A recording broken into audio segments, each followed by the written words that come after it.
Sorry for the late arrival. What's up to the good people? Y'all here. I just been sitting here, technology, just working it out, making sure I bring you a world class show. And so I thank you for your patience. Let's get this thing going. Everybody here. Everybody here. So I wanted to make sure it was right. Sometimes we be doing these shows, the mic don't be in the right place. So I wanted to make sure that was right. I'm changing everything. I change it so much I mess around and break it. But I hope everyone had a good week. Listen, I'm tired. I got home at like 6 o'clock today. Laid down. Yeah, and now we here. All right. And so I know y'all done checked in, trying to get everything right. Everything looks so weird. Don't look right. Hopefully you can see me well. This feels different. This mic is messing with me. I got the mic in the different place. All right, let's go. You here for the content. You here for the conversation. Quick mic check. Let me know how the mic sound. See, the mic been bugging me. The mic been getting all the attention instead of the star of the show, which is a man and his people. And so I'm way far away from the mic. I'm scrolling all the way to the bottom. Mic check. I got to do the mic check. All right. Come on, mic check. All right, let's get it going. I'm far away from the mic. Hopefully that doesn't matter. But I'm late. We talking about hype cigars. We talking about 10, the top 10 hype cigars.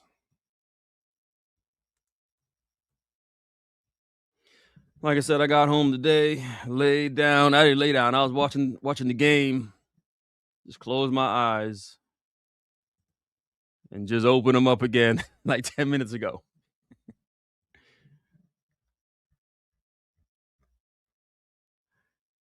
All right, we ready. All right, we here. We got a whole show. We not messing around. I'm taking it easy this show. I'm not saying anything controversial. Gotta find out how to sit. I'm not saying anything that's gonna upset anyone. I'm not messing with nobody tonight.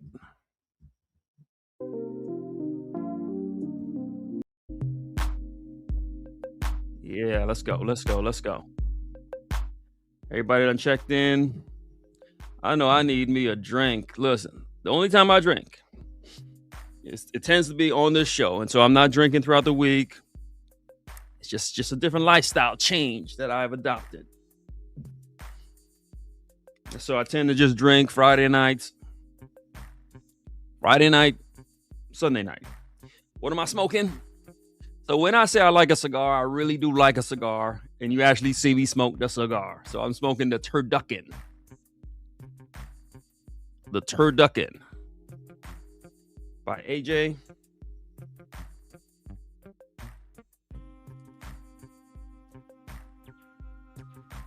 Usually I reserve this for the holidays.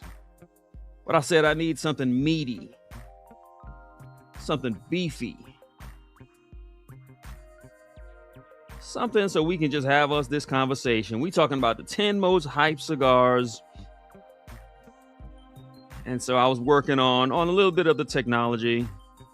I want to show you these cigars.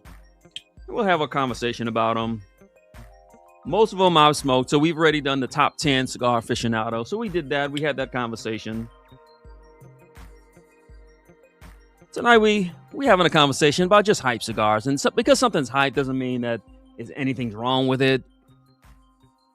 Just means it's hyped. It could be hyped for a good reason. And so we'll have that conversation.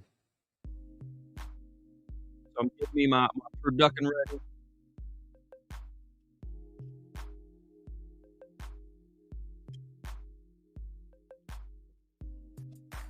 Having beautiful weather, so all those out there in different parts of the nation, my prayer is with you. In fact, I said to myself, I'm gonna start my show off with a prayer. And so things feel so different. I'm gonna start my show off with a prayer every day. Yeah. God, we pray that you watch over this show. Pray that you bless all the men and the women. Bless them in their lives. Bless them in their household, oh God. Bless our time here together. May we be honest, truthful. May we be engaging and entertaining. May we do what's pleasing in your sight, oh God. This we pray. Amen. Amen. Church is in session, my friends. Let's go. We are here. And so I pray for the safety of everyone. Yes, where I am, I got this little sweater on, but I don't need it. Where I am right now, Southern California, I mean, it's borderline hot. I don't mean to rub it in. I'm not trying to be funny. It's 70 degrees at nighttime. And so, yeah, my prayer is really with you all out there battling in the elements. I know some of you guys are facing it. People in the South, you got no power, no electricity. And so we hope we can just bring you some entertainment. So I got this beefy cigar, this turducken. I love this cigar. I love it that it doesn't get all the hype, so I can actually get it at an amazing price. Tonight, drinking on some Jack. This is the Jack Daniel's single barrel proof rye. Drinking on this. Might have one glass, have a little conversation, hang out with the people for a little bit. Had a good day at work. Teaching in the morning, preaching on Sunday.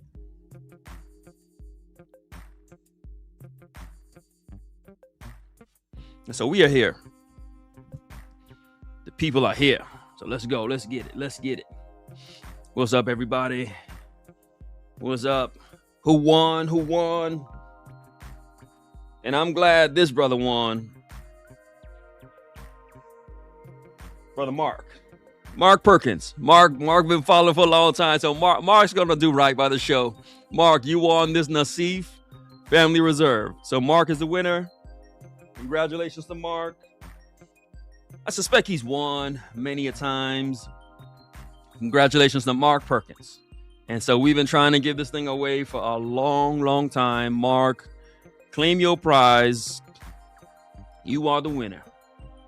What's going on? My friend, my brother, old fogey. Love your support, my friend. What's up, everybody?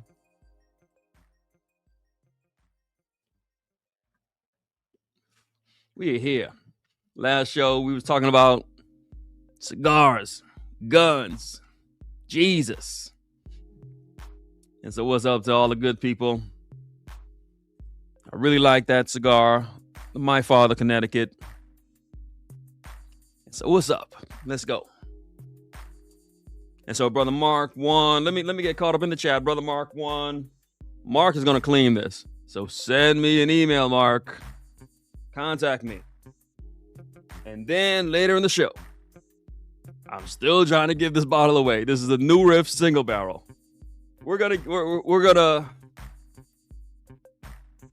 listen, to win these prizes, all you got to do, I'm usually going to announce it at the start of the show. So even if you don't catch it on the live, there's Mark. Even if you don't catch it on the live, you can catch it on the replay. You'll hear the announcement.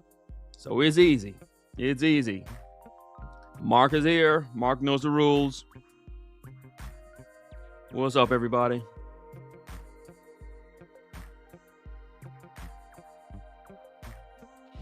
We just here to unwind. Man, I've been going hard. On Tuesday, I work 20 miles outside of LA, but it could take me 2.5 hours to get into LA.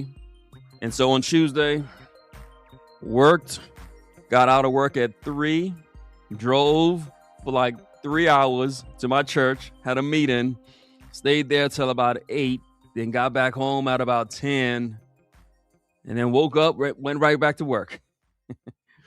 and that's how my week has been going. Just but earning an honest living, doing right. That's one thing I just love about my journey. I ain't hurting nobody. I ain't taking nothing from nobody. Just doing it the right way. And so I don't mind. Look, we rise, we grind, and then I make some content for the people. And so it's all good. So again, our prayers goes out to those who dealing with real tragedy. We got some weather situations.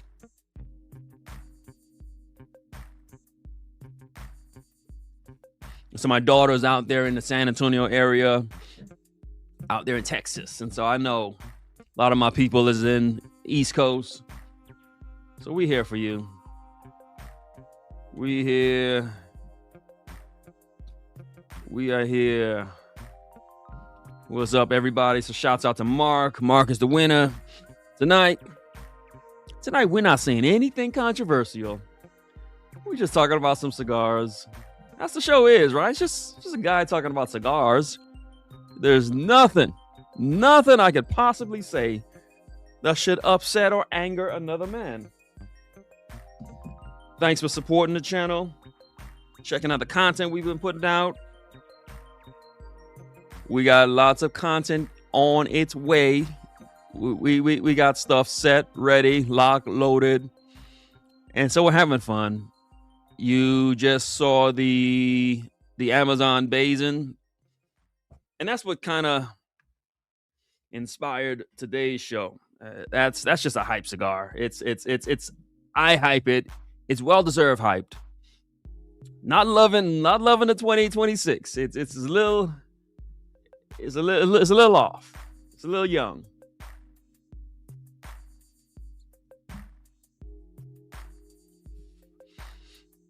But in time, it'll get better. In time, everything gets better. But as you watch that video, I'm sure most of you have seen it. But yeah, I talk about hype. Talk about telling your own story. And I wanna maybe that'll be our opening monologue. As we talk a little bit about the hype train that comes our way, but mainly about just telling your own story. All right, I said I wasn't gonna say nothing controversial.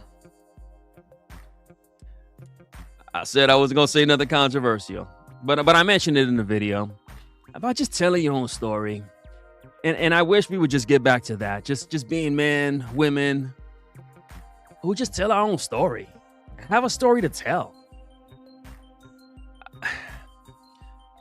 It's been a couple months ago. It's been some time at this point. Where, yes, as I mentioned in the video, I saw that, sure, there was people trying to tell my story. Grown men and women doing videos and lives about me. Telling my story. And it was shocking. It's a crazy thing to discover. It's something you're never prepared for that.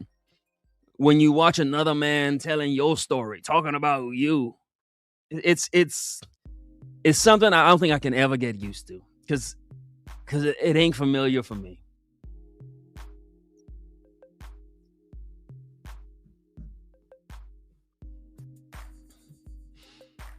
And so I realized that, okay, there's some other people out here trying to tell my story. They trying to tell the world what it is I'm doing, how I get down. And so, yeah, I did that one live, and that's what I entitled, I think I called it like struggling cigar content creators. And I just made fun of it because I'm a content creator. If I catch someone doing something that I think is a little off, I'm going to make a little fun out of it, make some content out of it. I'm going to be creative in it. That's how we got to 12,000 subscribers. So shouts out to that. Hit the like button. Giving shouts out to 12,000 subscribers. That's just a man telling his story. Not bothering nobody. Just doing my own thing.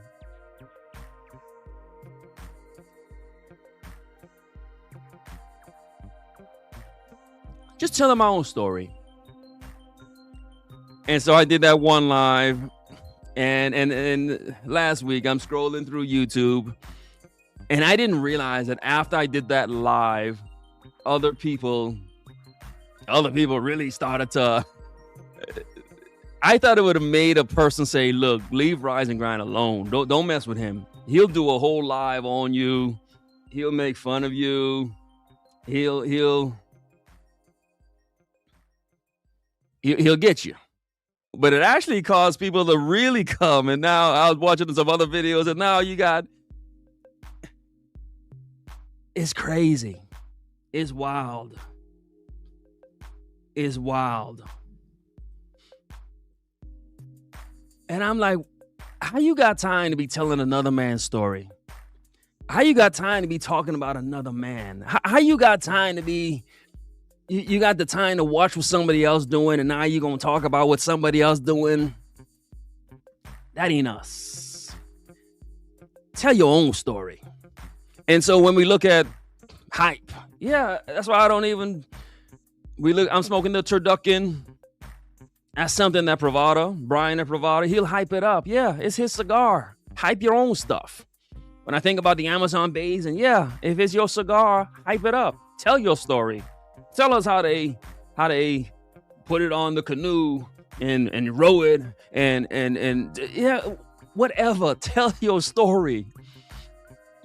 But a man's got to have a story to tell. A man's got to have something he can say. A man's got to have lived a journey where there's something of significance. And so this opening monologue is to say, look, be your biggest cheerleader. Yeah, hype yourself. Do it. I applaud any man that says, look, yeah, I'm hyping up me. I'm telling my story. You a cigar, as much as I knock Steve Saka and Dunbarton, that man tells his story. That man, yeah, he makes his cigars, and then he goes out there and pushes his products and tells his story, and he'll tell you, yeah, my product is the best.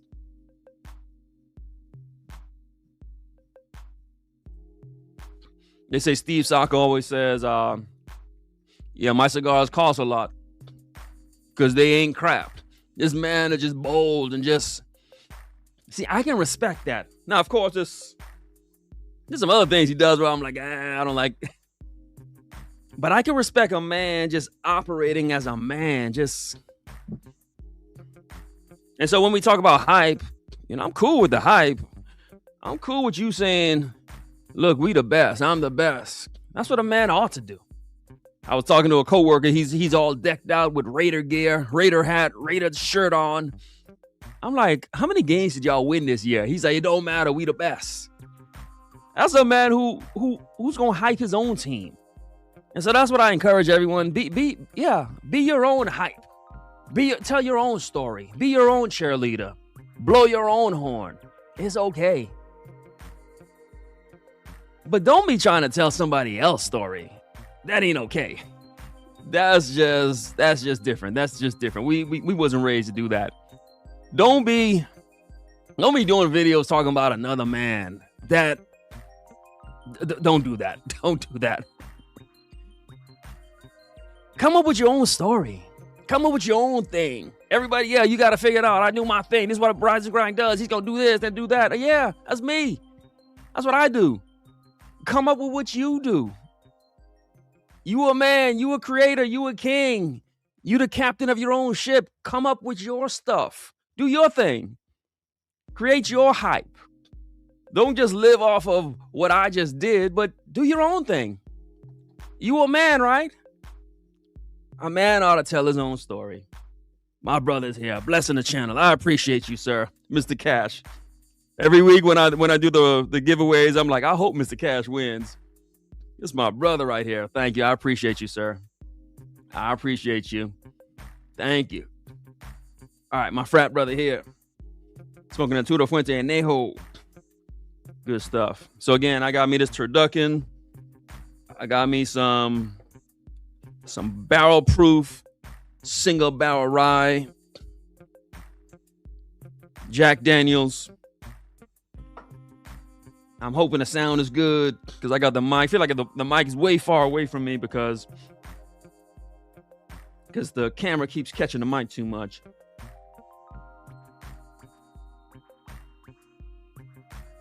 And so what I'm going to do tonight, as we talk about telling our own stories,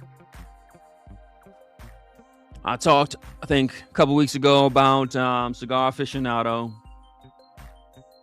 just showing their list. Now, I'm doing this YouTube thing, and I'm what I call a regular guy that smokes cigars. I don't read publications. I don't do any of that. I've heard people talk about Half Wheel. I had no idea what it was. None whatsoever. I found out what Half Wheel was like last week. And so I went on, checked out some of their videos, and what they do, they do a thing called the consensus. And so the consensus is a group of cigar reviewers who they, I suppose, they upload their lists to Half Wheel. And so Half Wheel does some kind of calculation and then comes up with this. So Half Wheel's got their own top 25, and then they come up with this consensus top 25. So I said, okay. And what I get an understanding of is the consensus is what the cigar reviewers have been saying and pushing to some extent.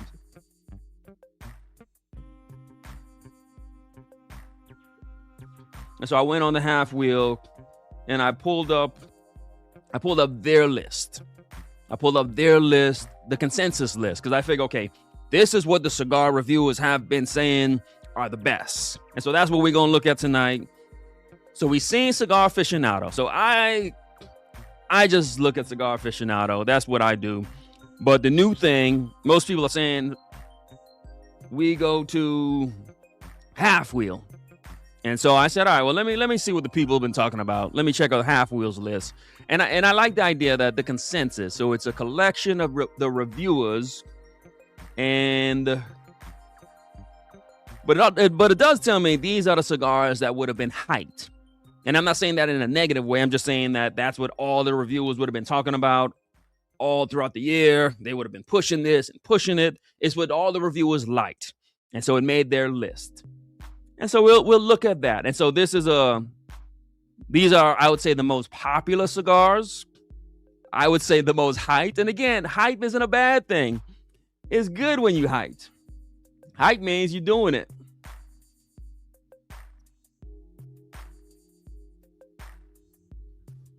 And so tonight, so Mark, make sure you reach out, Mark, get your prize, email me. He won a bottle. I'm glad someone won a bottle who I know is gonna connect with me. So I'm excited to ship this thing out. And then, as I mentioned, I will be giving away this new Riff single barrel in a second. So you've been seeing the content that's coming out.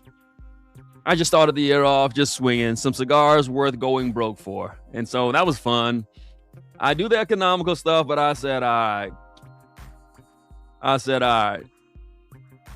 I was going to just say, hey, look, should I just give somebody the bottle? But I said, I got a system here. And so Mark won. But again, just put out the video. Just cigars worth going broke for. I don't encourage it. But sure, if you're going to spend your money, so check out that video if you haven't seen it already.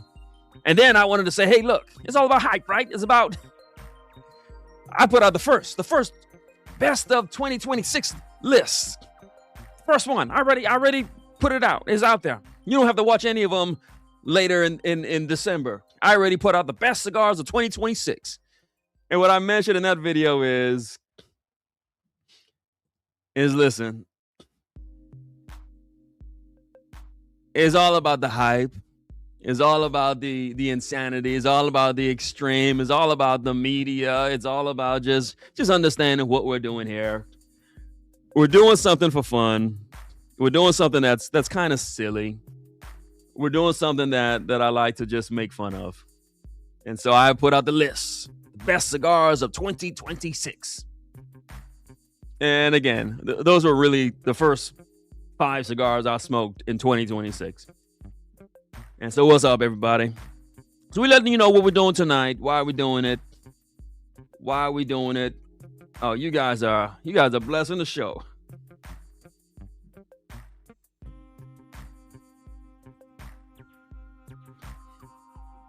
And so I got this first cigar here, and I'll be surprised if I finished. Usually this cigar takes me like 2 hours, and yeah, I'm like halfway done with it in 20 minutes. And so we about to have us a good time. So just looking at the top 10 cigars, what I would say were the 10 most hyped cigars. So these are the ones that all the cigar reviewers said to go out and get. The people are here. We having a good show. I'm not messing with nobody tonight. I'm not saying nothing that's controversial. I'm just a man telling his story.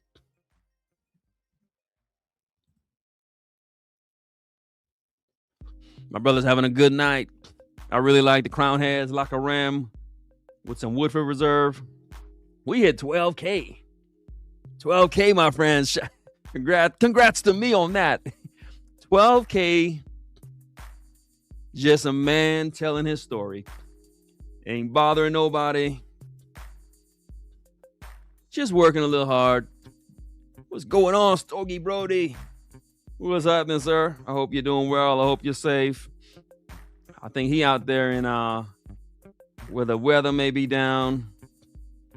Yeah, that's what we do. We just rise and grind. Like I told you guys in a second ago, I got home. I was watching the game. I was watching Orlando, whoever they're playing against. I think maybe the Bulls or somebody. I'm watching the game. I just doze off. I woke up at 6:15. I said, "Oh, I got a show to do. Well, we about to get into it. I'm just trying to get caught up. Just trying to get caught up in the chat. We doing what only we could do. But we're going to have a good time in doing it. All right. I'm trying to get I see some super chats in here. And so again, I thank you. The show is just based upon me telling my story and taking care of the people, because you guys take care of me. I didn't get to 12,000 by myself. I got to 12,000 by rising and grinding and consistently putting out content. But it's because of you all. You all just engaging with it. You all supporting it. You all being here. So what's up, my brother Nate? Yeah, I got this Jack Daniel Single Barrel Proof Rye.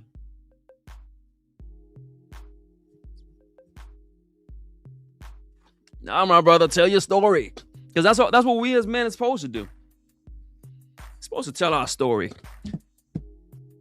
As I think about it, let me take a sip, start talking. I tell you guys all the time, the reason why I can sit here and talk for like an hour, 2, 3 hours, because that's what we do. We storytellers. We sit up in the barbershop just telling stories all day long. Half of it is true, half of it is lies. We sit out on the court at the dice game just talking, just telling stories. Just telling what we did. What we did with old girl the other day. What we did at work. What we said to the man. That's what we do. You see, I grew up as a little kid just hanging around the OGs, telling their stories. What's up, Nate? Happy birthday to you. He got some Tabernacle Night Commanders. That's a great cigar. That's worthy of a birthday celebration. You know, I love Foundation. I love the story Foundation tells. The Night Commanders, you know who the Night Commanders are? Those are they guard the Ark of the Covenant. They guard the tabernacle. You know where the tabernacle is? It's in Axum, Ethiopia. You know who's the first one to bring the tabernacle? The son of Solomon, the wise man. And so when you look at Foundation, it's all just one story. The wise man cigar, the Menelik cigar, the Axum cigar, the tabernacle cigar, the Night Commander cigar. And so I love Foundation because he tells a good story. And that's what we're going to be talking about today.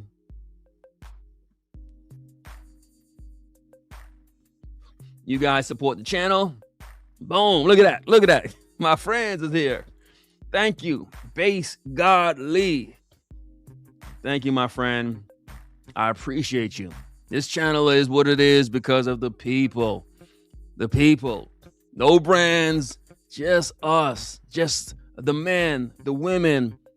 Just some good people coming together, having a good time. So I thank you. May God bless you. May God keep you. May God shine his light upon you, my friend. Base Godly. Thank you. That's an amazing, amazing gift to the channel. I appreciate you. Thank you. Thank you. That's a great way to celebrate 12,000 subscribers. Thank you, my friend. I appreciate you. But we here. Whatever happened to men do men know how to talk anymore? And the reason why I'm saying this is because, and I started off by saying that you know, I've been scrolling through, checking out different content and just different stuff. And most of the content that comes out, I don't see it. I just don't be watching it like that.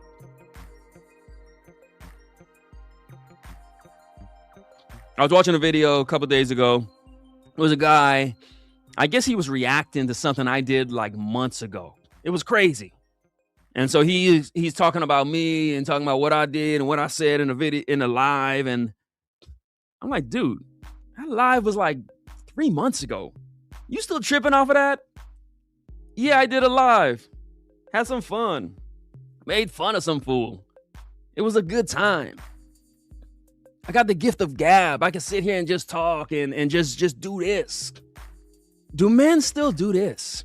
Do men still know how to talk and how to just have a conversation, how to tell a story? I'm willing to bet that most men don't even know how to tell a good story. I work with so many guys. I walk up to them and say what's up to them, and they don't even know how to say what's up back. In my neighborhood, you walk up to a dude, it'll take you like 7 minutes just to say what's up. You'd be like, hey, what's going on? He'd be like, I can't call it. I might spoil it. You say a thing, he say a thing back. Everything rhyming. We just going back and forth. Man, if I had your hand, I'd throw mine in. Man, I'm doing good, but I could be better, and I'm on my way to being great. That's just the way we talk. Do men know how to talk anymore? Do men even know how to greet each other and say, hey, what's up? What's going on with you? How you feeling today? Man, I'd rather be seen rather than be viewed. That's just us. We talk. We tell our story. And I think the problem is most men, they don't know how to talk no more. They don't even know how to tell a story. And so as a result, all they can do is talk about other men. How much of a shame that is when you ain't got nothing to say about you. Where your whole, and that's what so much content has become. It's this thing of, oh, let's talk about I don't know, Trump. Let's talk about Shannon Sharp. Let's talk about Diddy. Let's talk about this man. Let's talk about that man. Back in the days, men used to tell stories about what they did. About, hey, they'll tell some sexual endeavor story about some escapade with some woman. But it was their story. And now brothers don't know how to do that.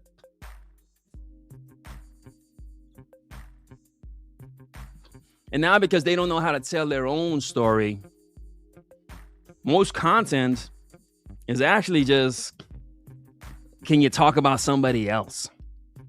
Can you talk about what somebody else did? Can you talk about what Cam Newton did? Can you talk about what Corey Holcomb did? Can you talk about what this man did, that man did? Can we get back to just men talking about stuff that really matter? Look, I grew up around men who they'll talk about what the mailman did that day. I mean, and they'll tell it in such a way you would think it was a Hollywood movie because their words had so much color and even their face had expression, and they were. You see, back in the days, we didn't need a whole bunch of drama and hype, and back in the days, we were the storytellers. And so we just got it done. All right. I'm just trying to get caught up in the chat. All right. Seeing what everyone's doing. Some San Cristobal with some Chivas Regal 12-year.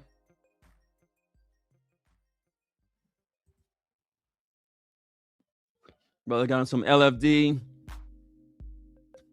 with some 1792 full proof. Let me just text the wife. Tell the girls to keep it down.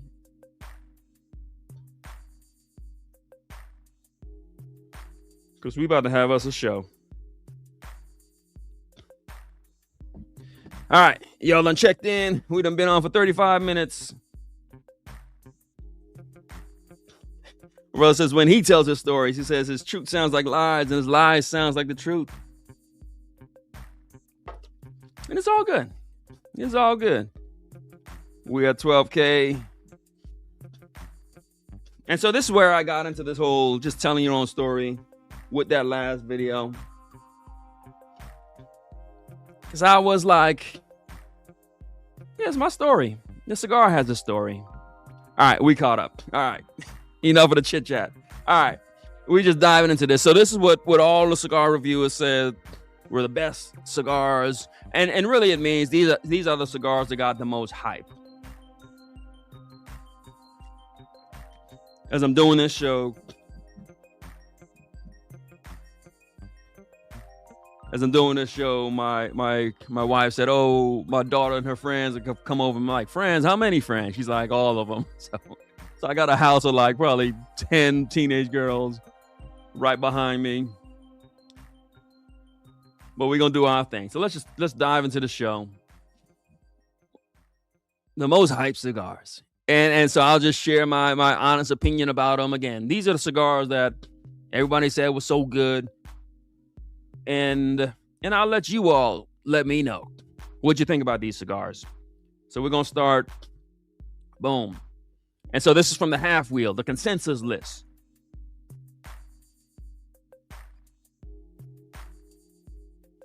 Now, I love Davidoff. I think I like when Davidoff does stronger things. So let me finish that statement. I love Davidoff when they don't do the regular Davidoff stuff. It just like with Jack Daniels. I don't like regular Jack Daniels, but when they put it in this kind of single barrel bottle, it becomes amazing. And to me, that's how Davidoff is. When they do just a regular signature and just, I guess their white series, to me, it just tastes like hay. But when they step out and they do this kind of stuff, and so this cigar was pretty good when they go dark and heavy. So one of my most favorite cigars is the Davidoff Nicaragua. And so when Davidoff, when they pull out that the darker stuff, because you know you're gonna get the Davidoff quality. You're always gonna get that. It's gonna be exceptional. And so this was the consensus. And so again, the consensus is all the real YouTubers, all the real cigar reviewers. They came out with different lists. And this one was ranked really high. The Davidoff Escudo 10th anniversary limited edition. So I had it, really enjoyed it. To me, this was like I know you're probably gonna be hard pressed to find this, but if you could always just find the Davidoff Nicaragua, it's along those same lines. And so a really good cigar. Really enjoyed this one.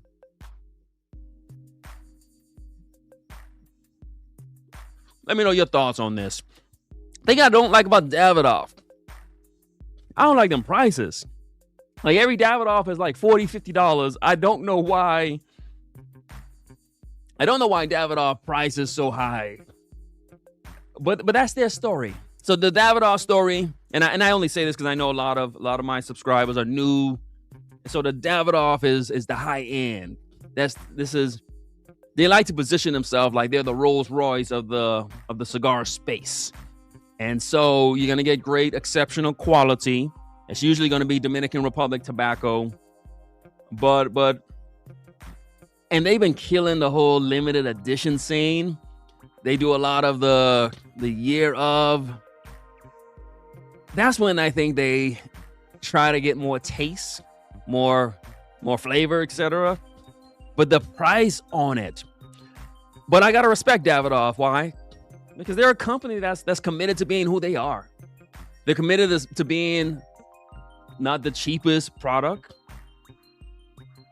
but they're committed to saying, hey, look,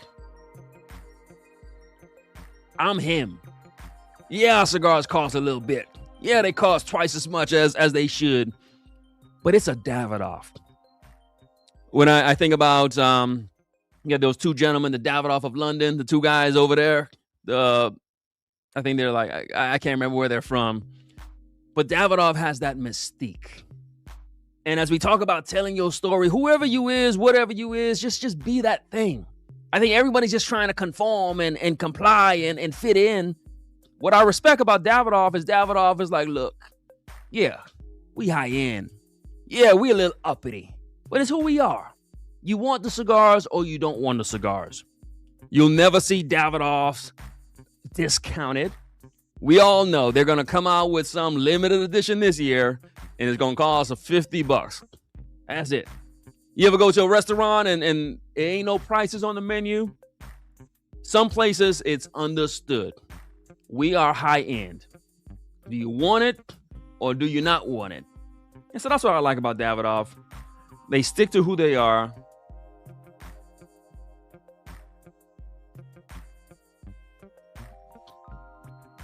And I gotta respect him for that.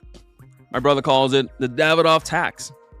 I think that, look, when you know who you are, you can stick to it. I had a brand reach out to me. They say, hey, we're looking to do a little partnership. I just put my price tag. That's it. Look, I know my value. I know what I'm worth. I know who I am. I know the outcome when I work with you. So I know the impact I'm going to have. And so I need to see the income. And so that's how Davidoff is. They're that cigar brand who simply positions themselves as being high end. That's who Davidoff is. And so I'm not the biggest buyer of it. I would say I definitely would lean towards the direction of saying it's a bit overrated. I'm not the biggest buyer of the Davidoffs. But again, I like the Nicaragua. And that's the lane that they operate in.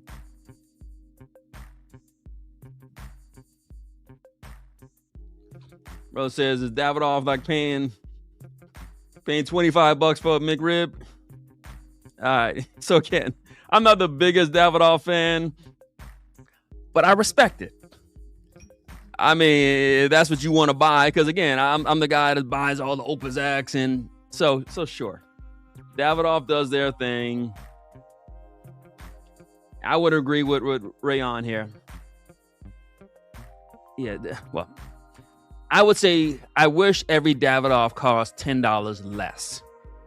I didn't like the late hour. I think late hour was probably their most economical series. And even that wasn't a really good cigar, in my opinion. But Davidoff, they stick with who they are.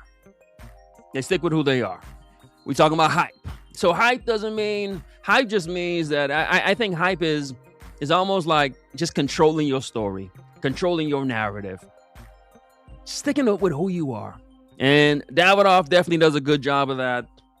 We all know they're going to come out with some limited edition, but it's who they are. It's what they do.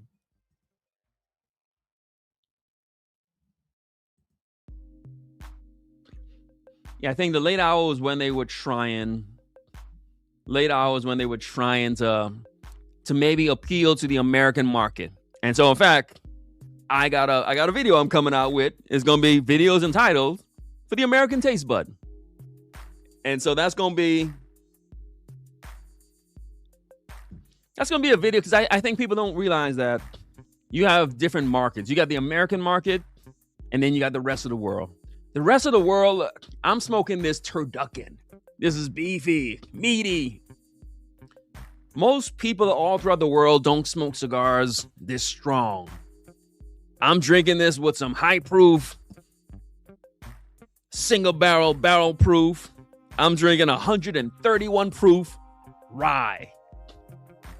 And most people throughout the world ain't drinking no 131 proof, smoking them a cigar called a turducken. So us Americans, we do stuff a little bit different. Our taste buds are just way different. And so I think that's why, as my brothers talk about the Davidoff signature, that's why some cigars like Davidoff, if you wonder why are they still in business if most of us don't buy it, that's because the rest of the world buys it.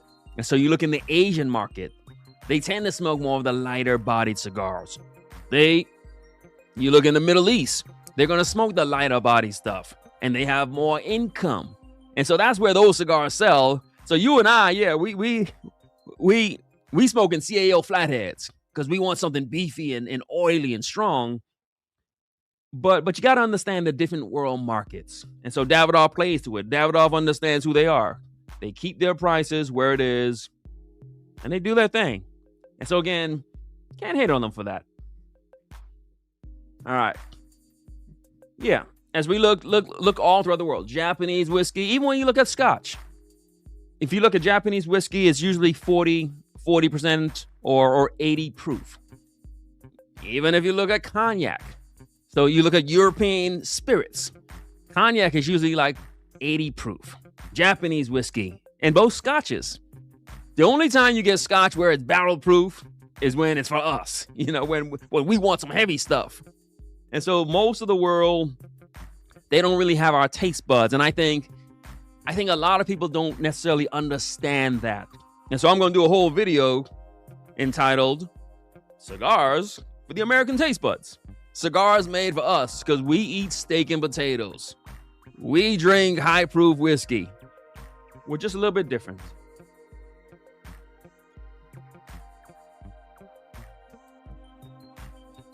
And my brother mentions that Zeno. So if you want to get that Davidoff appeal, Zeno is their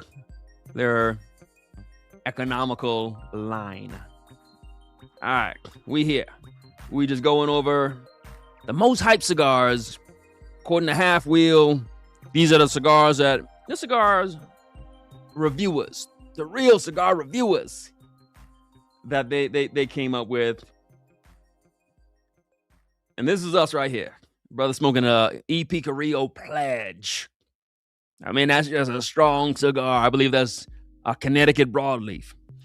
If you go to a cigar lounge in Tokyo, you're not going to see any pledges. You're not going to see these strong stuff. Yeah, my brother says, yeah, we the only people that have hazmat-proof whiskey. That's just us. We don't mess around. We'll sit here and smoke a tabernacle with some 140 proof. That's what I used to do. One of my most favorite whiskeys is the Cowboy by Garrison's Brothers. I think it's 140 proof Texas whiskey. That's us. The rest of the people in the rest of the world ain't really doing that. And so we got to understand who we are. It's all about telling your story. Smoking what you smoke. Understanding who you are. Drinking what you drink. I'm not going to sit here and drink me no 80 proof. I mean, that ain't my story. My story is 130 proof. American. Jack Daniels. Smoking me a turducken. That's my story. It's what I do. I'm going to claim it. And be cool with it. My brother says, no one should be smoking pledges. What's going on? What's happening? Yeah, we do that Jack Daniels Coy Hill. 147 proof. That's us. All right. So we just going over essentially Half Wheel's consensus. We're just talking about the cigars. So as I say, hype isn't a bad thing. It's just the cigars that just told their own stories. This is all on the backdrop of just put out my Amazon Bazin cigar review, if you want to call it that. Bazin tells his own story. All right. What am I smoking? So I'm smoking this turducken. This is a cigar put out by Pravada.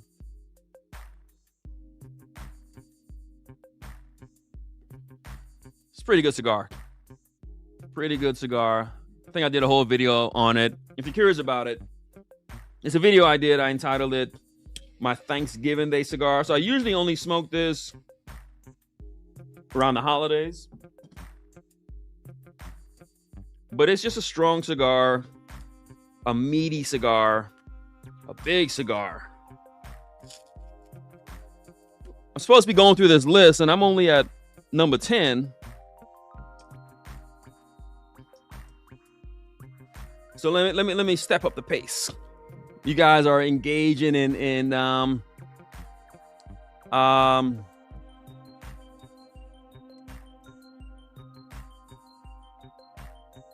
engaging so much. I can't even get to the show. All right.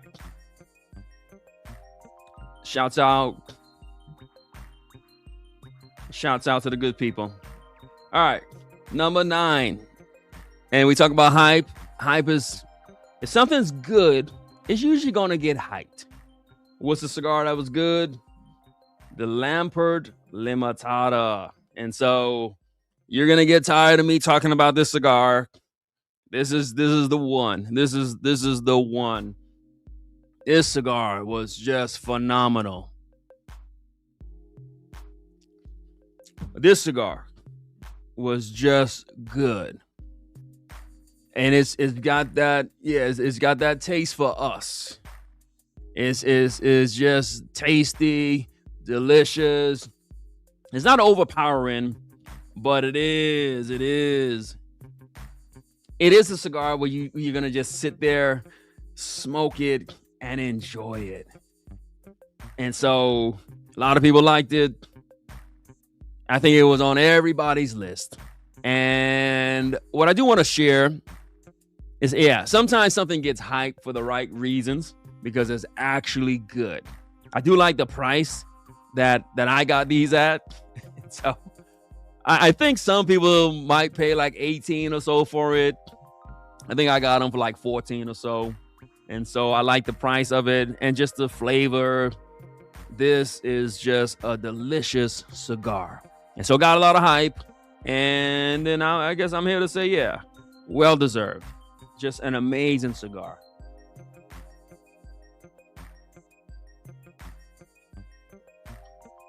There's some cigars that you'll smoke. And I'm going to say a crazy statement right now. I did try to smoke because I did a video where I said, the cigars I don't love anymore. And I mentioned Padron. And so the other night, I tried to smoke a Padron 1926.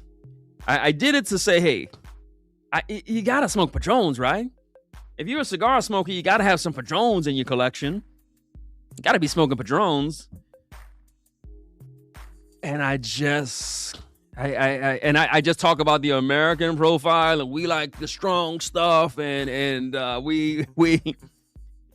Padron is the strong stuff. In fact, I'm thinking about doing a video entitled "Why I Don't Smoke Padrones Anymore," and the reason being is I think the change in my diet.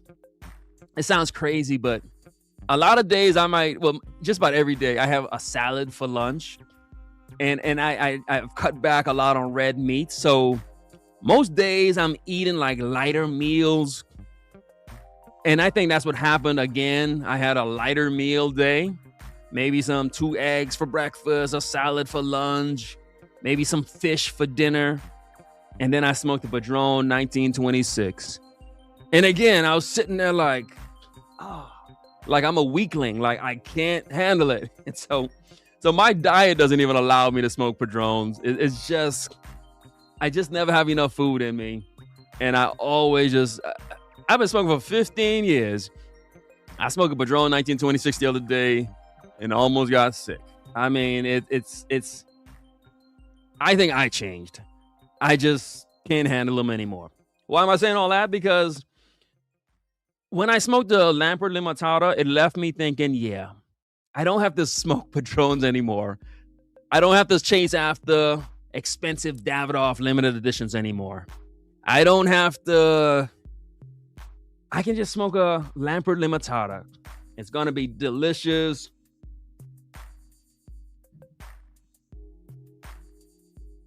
And it's everything that I want. It's like this sweet chocolate. I think I also said it had like cherries, like blueberries. It's everything I want. I remember when I remember saying it. In fact, people made fun of me. People made fun of me when I said, look, here's the cigars I want. I remember saying, hey, look, I want cigars that taste like caramel and blueberries. And I remember because people talk about other people. I remember watching content. I'm like, this dude's making fun of me because I want cigars that taste good. And I remember someone said, oh, that's not a real cigar smoker. Real cigar smokers smoke heavy cigars, just spicy and earthy. And I remember just thinking, no, I want it to taste like blueberries with caramel and maybe some vanilla is what I want. And I remember just being quiet like, yeah, I want my cigar to taste good. I want it to be delicious. I smoked a 2025 Amazon Basin last night. And I kid you not, I woke up this morning and I just had this fresh, great taste on my mouth all day. It was just so delicious. That's what I want. I want cigars that taste good. And I think Lampert has realized that. They figured out how to do that.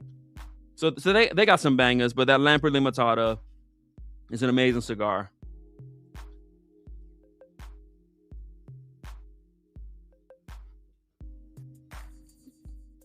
I wish I can get back to smoking Padrones. I just...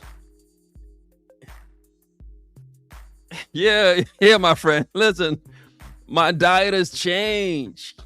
I mean, it's changed. So I always got to say, what did I eat today? Did I eat enough to smoke me a Padrone? I'm just not eating. I'm not eating tough enough. Now I eat enough to drink high proof whiskey, but I just can't handle the Padrones.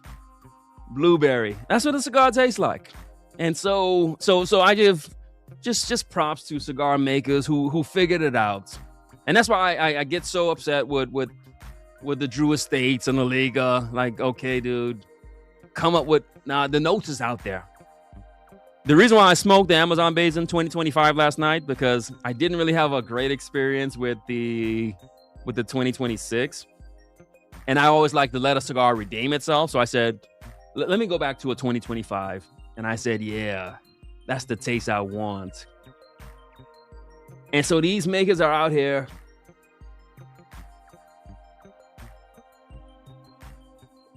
making some good stuff.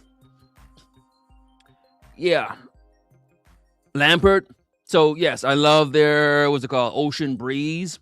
Really enjoy that cigar.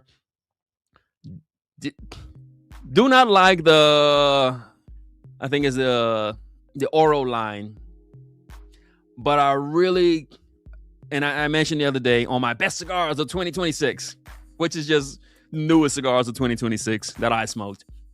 The Golden Retailer. That one, again, notes that I just enjoy. And so this one was hyped, but was well worth it. Hyped, but yet well worth it. All right.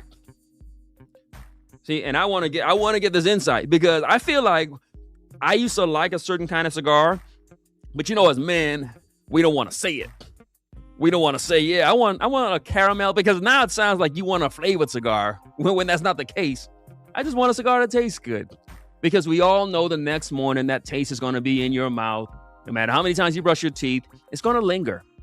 And I want, again, this morning, today, I just tasted Amazon Basin 2025 all day long.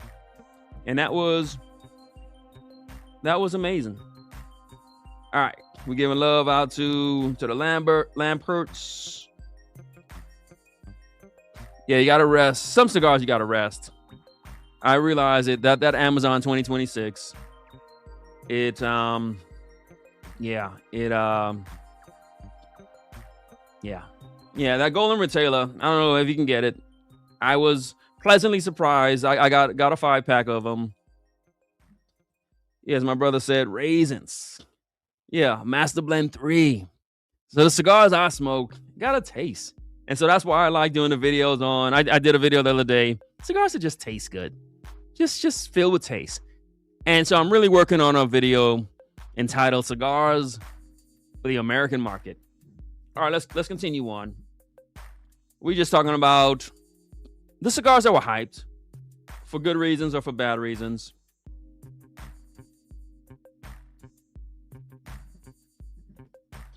Now this one, I got no idea. I think this is Postani, San Andreas. I believe I've had them in the past. Might have not have been this. But if you guys have had this cigar, go ahead and let the people know if you enjoyed it. The Postani San Andreas. I think I've had other cigars by them, but I haven't had this one. So I didn't really see it as being hyped, but I guess it made the consensus list. So if you had it, let the people know. Again, the cigar reviewers seem to have loved this. Otherwise, it wouldn't have been the number 8 on this list. As my brother says, he loves smoking some flavored cigars. And the message I want to keep saying tonight is just tell your own story. Whatever you like, just be that thing. Talk about that thing. Claim that thing. If you smoke flavored cigars, hey, enjoy them.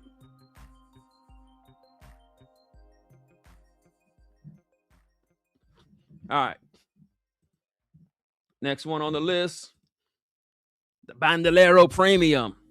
Now, I heard so much about this. I used to smoke the Bandoleros, and so I used to always I would give me like a box of Bandoleros, and then give me like a 5-pack of Atabase. And so that's what something I was doing like some time ago.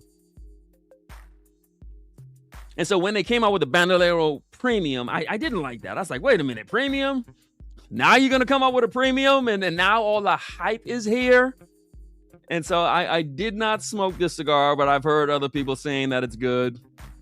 It does make me think, is this just an Atabase? Because it's all the same company, I believe, Selected Tobacco. Is it all just the same company? I mean, is it the same cigar? Is it just a Atabase? And so that's why I didn't smoke it. I intentionally didn't smoke this one. Everyone else talked about it. To me, the Bandolero, the reason why I used to get that, because it was a high quality cigar at a more affordable price. And so if we're going way back, Charles Wallenfoot, that's who turned me on to a lot of these cigars.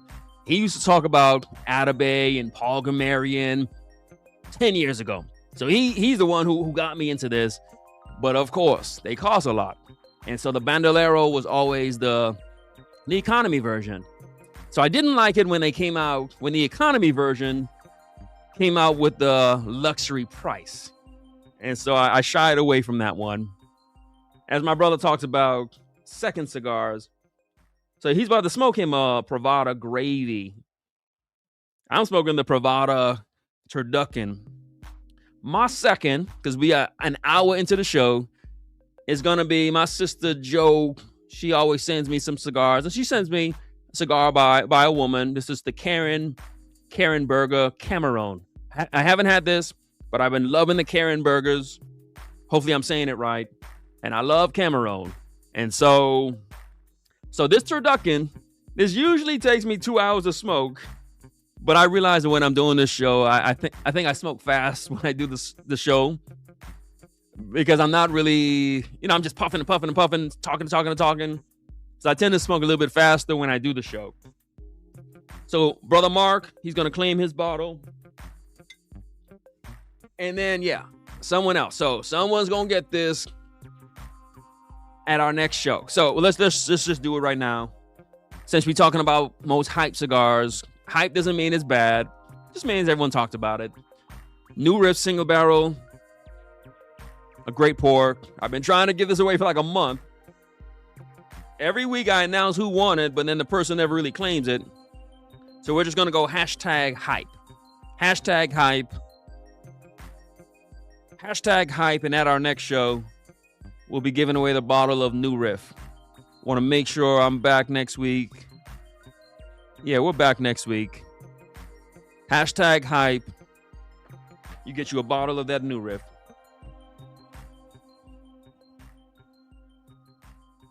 But as you notice, we are here. The people are having a good time.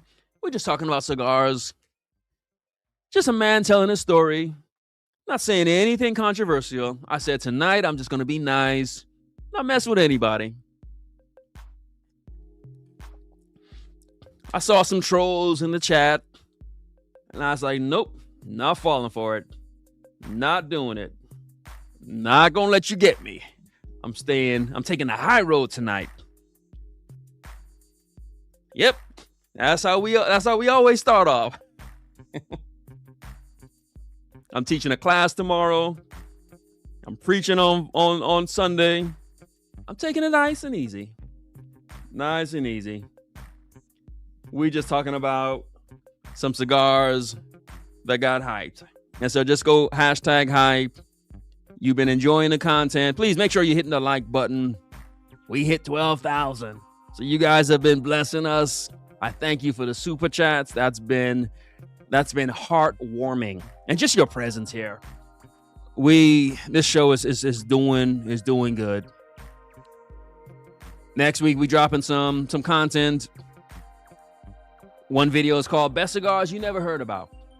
So another video is called Non-Alcoholic Pairings.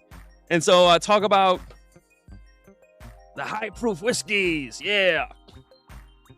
But if I can be honest with you, so this is my first drink for the week.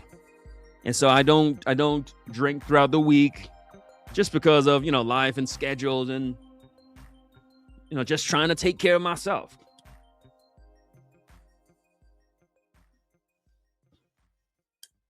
And so as I mentioned, my diet is just different. I eat a lot lighter. I drink a lot less. And so health. I really want to take care of my health. I'm trying to get summer ready. So I don't drink as much as I used to. And I simply put, I just don't drink that much. I do find myself still smoking a cigar. Usually, about five a week. But I encourage everyone to just do everything you do in moderation. Take care of your health. Take care of your body. And so that's why I got a whole video on non-alcoholic cigar pairings. And then I got another one. I'm dropping a video. And it's going to be about a cigar that we're going to cover soon. In fact, I haven't even really looked at the list. The only time I looked at the list is in uploading all these thumbnails or whatever pictures you're seeing right now.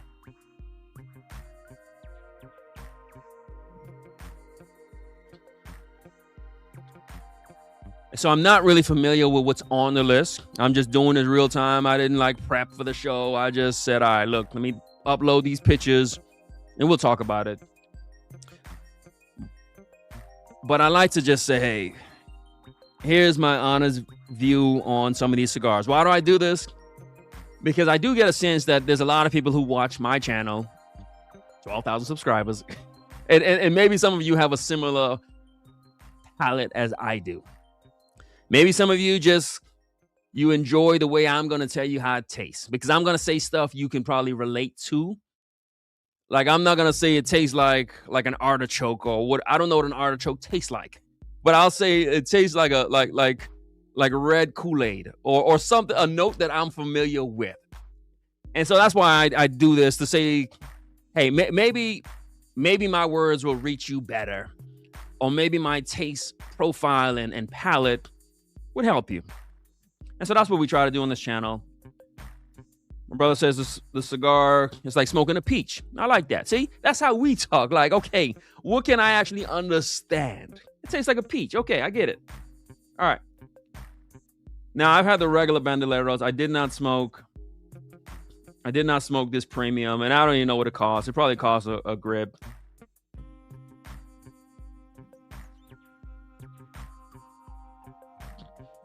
All right, yeah. One thing I do like with selected tobacco, I like Costa Rican tobacco, and I believe I'm starting to like Peruvian tobacco because I'm seeing that in a lot of cigars that I've been enjoying. But I really like Costa Rican tobacco, and I believe that's I think that's what's really in Atabey. They say Cuban, it ain't Cuban. It's probably just Costa Rican. I talk a lot about the Don Benito, so I keep a box of those on hand. All right. So all these people, everyone's trying to get the bottle. So make sure you're here next week.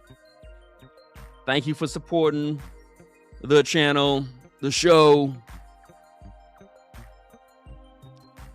Just a guy just talking about cigars. I do think next week we might just go a little crazy. Do a different kind of show. But we just taking it easy today. Yeah, my brother, as we talk about some non-alcoholic pairings, ginger beer, cream soda, amazing. Good stuff. Mexican Coke. Oh, yeah, my brother, old Fogey, said he's smoking a Lampert Salomon right now. Yeah, he said that earlier. I gotta check that out. Like I said, I've got the Golden Retailer. It's definitely a Salomon size. Daryl enjoys his coffee, root beer. Look, we see, I said a second ago, without even seeing this in the chat, I think we have similar profiles. So, cream soda, ginger beer, coffee. That's us. That's what we drink when we're not drinking high proof whiskey. And so that's what the show is based off of. Just some people who share similar tastes. Maybe similar upbringings. Maybe we grew up the same way, but some similar notes. And you know what I had with my Amazon basin last night? I had it with a Thai tea. Because I went and got some Thai food. And I got me a Thai tea. And so it was, I had a really good time.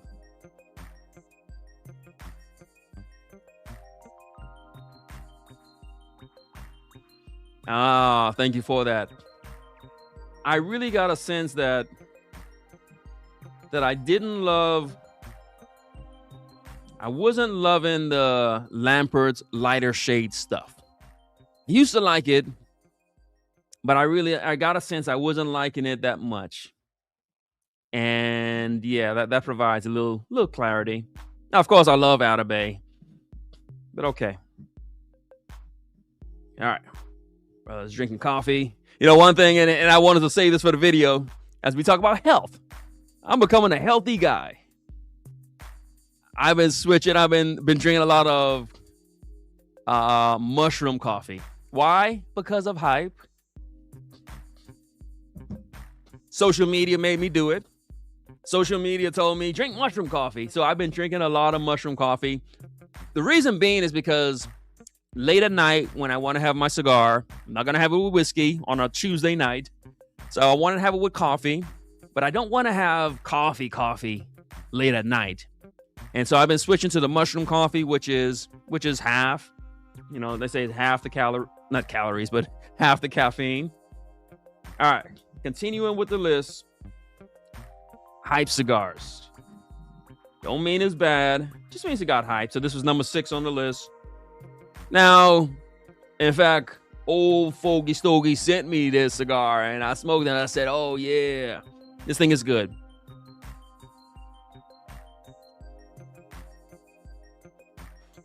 This thing is good. I like it how HVC normally does the stronger stuff. And so normally they do the hot cakes. Normally they do the Black Friday.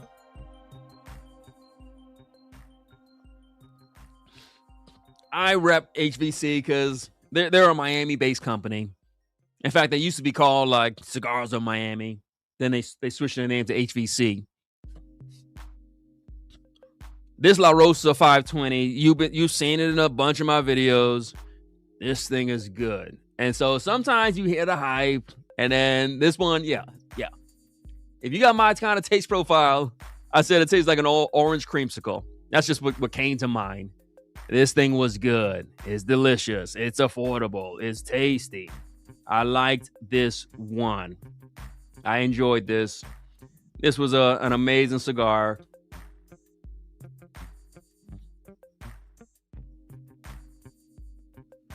So it got some hype, but it was worth it. And the thing I would say also, it's a tasty cigar.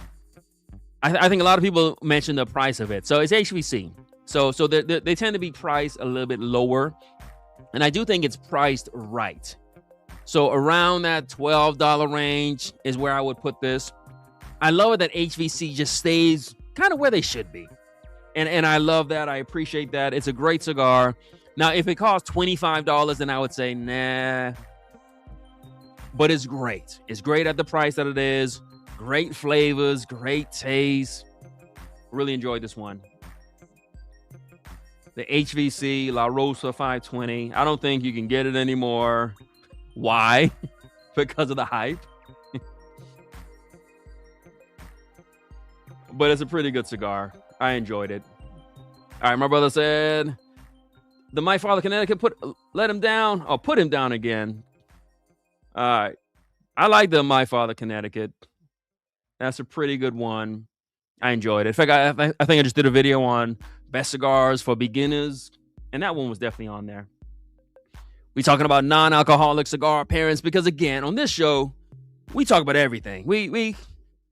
I'm not gonna say smoke all the time, drink all the time. Nah, take care of your body. So if you want to drink, fine. But I always want to leave a good example and say, hey, look, I don't drink every day. I used to probably drink every other day at one point in my life. Now, I mean, I just can't. I get up at 5 a.m, so it's really hard, and I want to get a good night's sleep. I exercise every day. Obviously, I got a lot of stuff going on, so my brother said some tea with some raw honey, ginger, some turmeric. That's a good way to start the day. Good stuff, my friend. Yeah, the HVC was good. So yeah, thank you, Old Fogey. Old Fogey really hooked me up. Most of these cigars he sent to me because I don't buy a lot of the new stuff. And so it takes a friend to connect me with it. It takes a friend to make a recommendation. And so that's what my channel is designed to be. I'm just a friend telling you what I smoked, what I enjoyed. And I know that some people, look, I don't read. I read Cigar Aficionado, but I don't read. Like I said, I didn't even know what Half Wheel was until a week ago. I'm not reading stuff like that. We buy cigars just based off what a friend recommends. A friend says, yeah, it was good. Check it out. And so that's how I try to keep my channel, just by saying,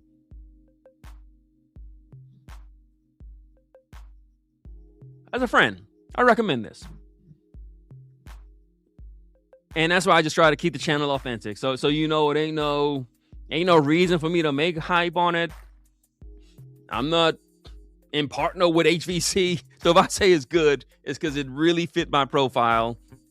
And I liked it. And I think that's why the channel does what it does. Because we just some friends sitting here talking. We just some friends. As the people saying, yeah, Cigars Unbanned. Just some friends, just some guys gathering, just sharing. Just saying, hey, here's our thoughts on the cigar. Here's what we thought about the cigar.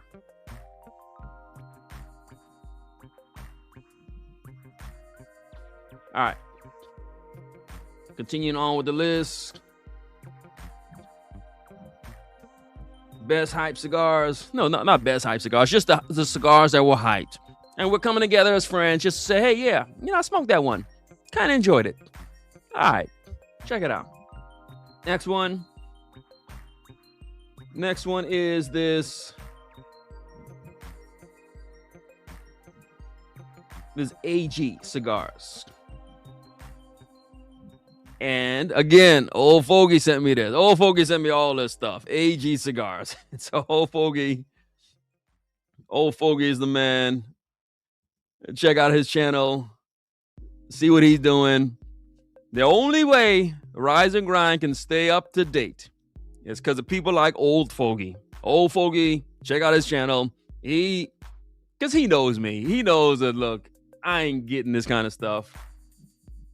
And so he says, "All right, I'm a hook you up." And so he takes care of me. And so he sent me the cigar, smoked it, enjoyed it. Now, one thing I do want to do, and as my brother's saying, yeah, never heard of it. And I get it. That's why I'm here. Because I say this so often, and I don't say this to like be controversial or even insulting.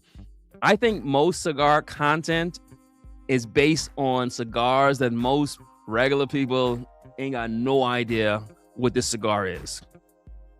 And I don't say that to be controversial. As Brother Mars says, oh, I never heard of it. Yeah, most people, a lot of these cigars, and I think there's an obvious disconnect. There's an obvious disconnect from what cigar content is and what regular cigar smokers smoke. And so that's what I tried to do as a channel, say, look, let me just make sure I'm staying connected to just regular cigar smokers. And so as a lot of people say, yeah, I ain't never heard about that. I never seen it. I didn't see it in my lounge. I never heard about it. And so, yeah, it takes someone to send you something like this, or it takes someone to a friend, someone you can actually trust, to recommend something like this. And then you smoke, and then you're like, oh, okay, get it. And I think that's where a lot of people just kind of go wrong.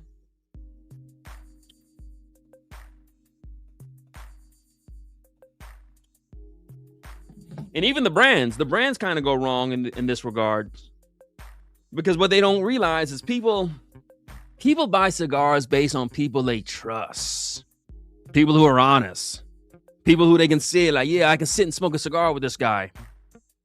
I mean, that's the appeal of my channel. Yeah, that's why we got 12,000 subscribers, based upon would a regular guy smoke this? And I think there's just a great disconnect as far as cigar content and the actual cigar life.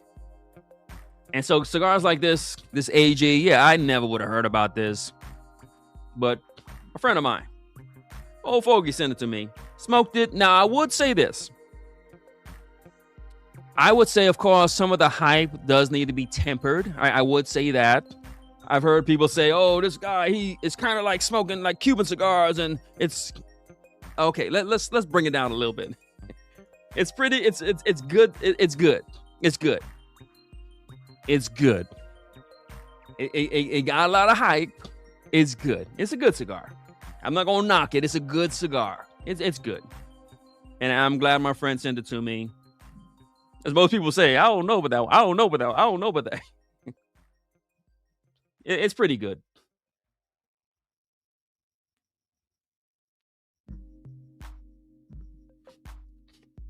All right, my brother. You stay safe out there. I know you guys dealing with some weather on the East Coast. So we prayed for you earlier. That's what we do on this show. We pray. This is a God-fearing show. American show. We talk about health, consciousness. My sister's on here. Yeah. Oh, you know what? I shame of me. So, and I said this earlier, that my sister sent me some cigars. And she sent me, and I said it earlier, she sent me a bunch of Karen burgers, and she sent me an amazing Opus X. I think she sent me one of the special things. But yes, my second cigar is going to be this Karen burger, the Cameron.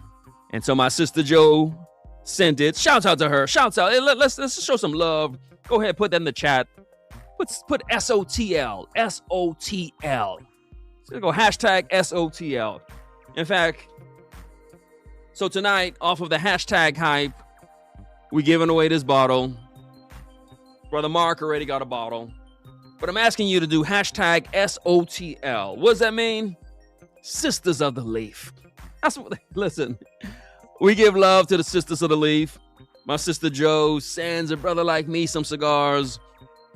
And she sent me a bunch of these Karen burgers. If you don't know who she is, that's a woman operating in the cigar space. And so we take care of the people, the men, the women.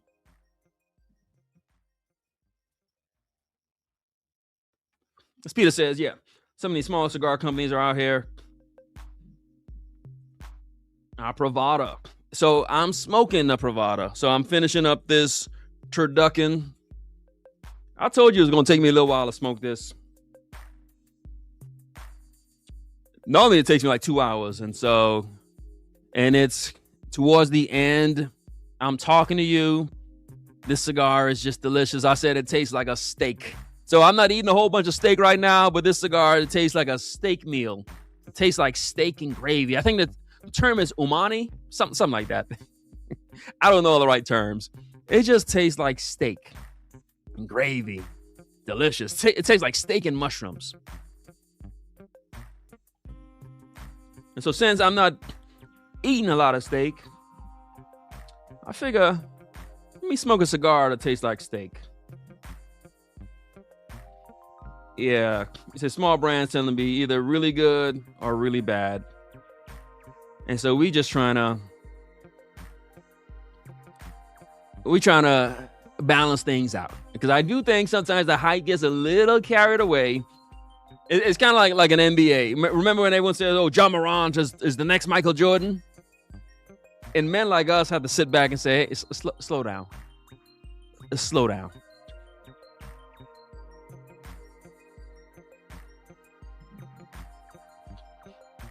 And so that's what we try to do. The hype is cool, you know, but sometimes we just gotta, we gotta slow down. So to the sisters of the leaf, you see, Joe. Now don't worry, my sister. You see all these brothers with the SOTL, and so what we're gonna do. So for the SOTL, I'm gonna send my cigar journal. So look, we just bless the people. So you got hashtag hype for the bottle, hashtag sisters of the leaf, and I'll send you over. Whoever wins that one on Friday will get the I'll send you my cigar journal. Yeah, ain't nothing like having women in the lounge. I mean, and so earlier I talked about, can men still talk? Can men still tell a story? And I think we've lost so much of that, where ain't nothing like being in the cigar lounge and it's men and women and we're talking, we're conversating, we're going back and forth, we're having great conversation. And I think a lot of men can't do that anymore. A lot of men can't tell a story. A lot of men can't even talk, can't socialize, can't conversate.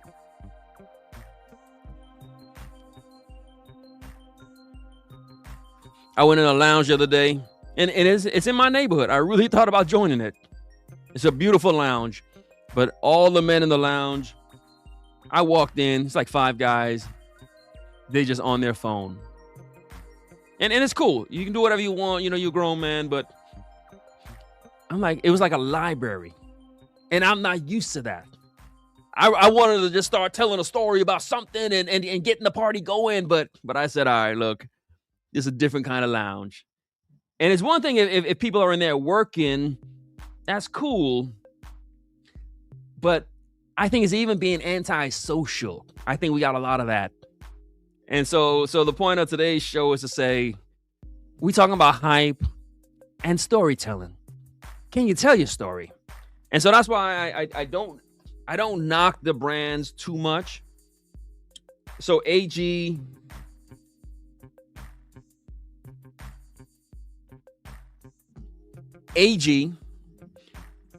and what's up, Ryan? I see you got your journal,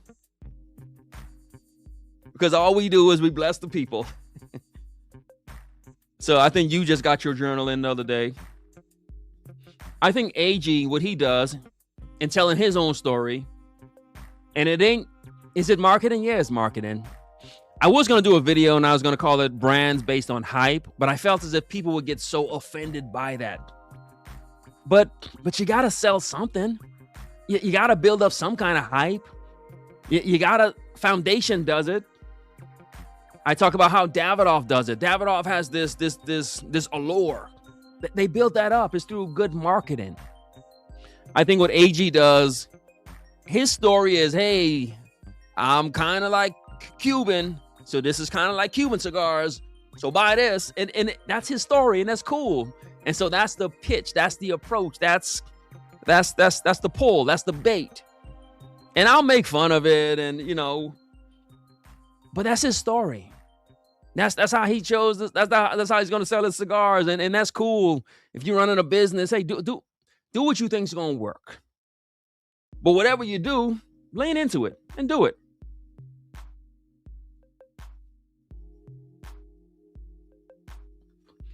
But if you make a claim, you better back that thing up. You better back it up. I think about it, so I'm gonna light up my second cigar, courtesy of my sister Joe. Remember back in the days where young men you play basketball, every guy wanted to be number 23.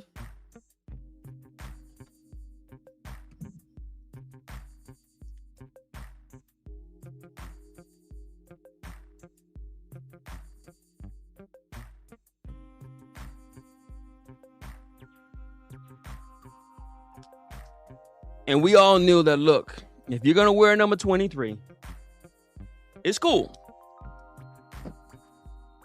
But you better back it up. Don't put on number 23 and you suck. Don't do that. Don't play football and you trying to put on number 56 and you a linebacker and you suck. Don't do that. And so my thing is to all the brands, hey, look, tell your story. The people want a good story. We'll believe anything. CEO Amazon, Bezos, they done told us the most ridiculous story in the world. And we'll believe it if it's good. We grown adults. We know good and well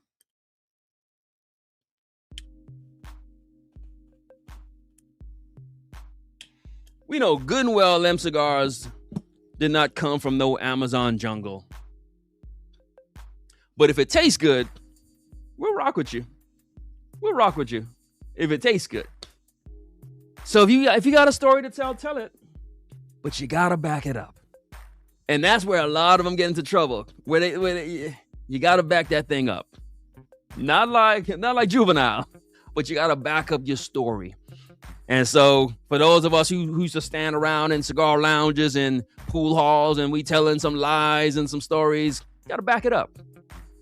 And I think that's where a lot of people fall short. My brother lighting up a second one. With me, Stogie. Oh, Fogey. With me. He got a whole setup. He got the whole studio, stereo system, projector. He ready. Got him a Definition of Neo. So I've been talking a lot about that. And that's a company, Definition. They telling their own story. Literally, they call it Definition because they say we're going to define ourselves. We are who we are. So brothers out of Houston, I'm loving the Anelio. I just mentioned I really like the 5-year. It's pretty good. Love the Noir. So yes, I had a Noir on Wednesday. And so tell your story, my friends.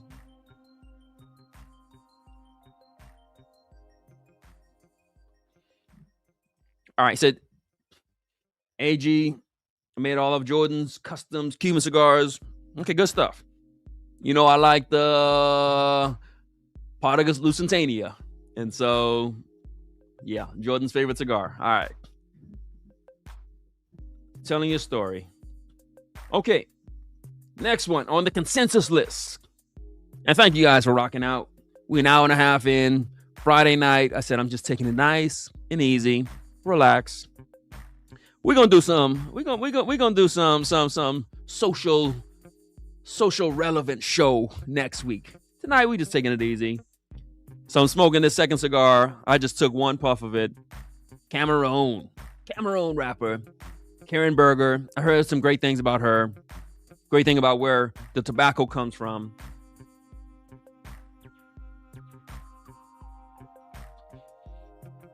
Talk about telling your story. And so for those who were here when we started, how we started? We started by praying. That's what we did.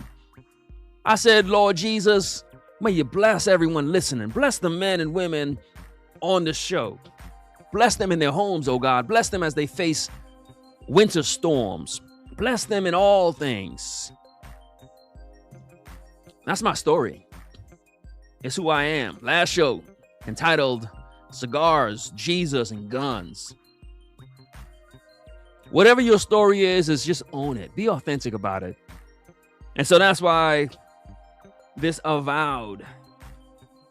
This is some religious implications with the naming of their cigars.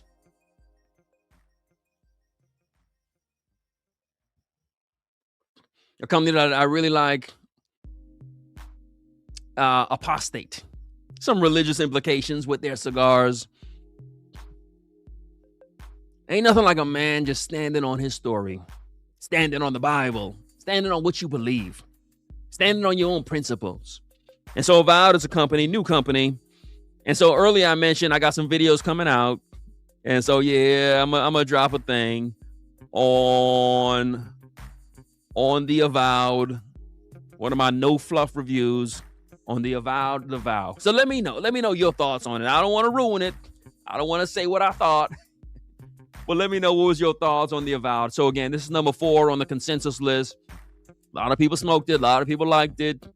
It's the new thing. It's I would say this is probably the most hype cigar. And as I say this, I'm sure people like me are like, what is that? What is, I never heard of that.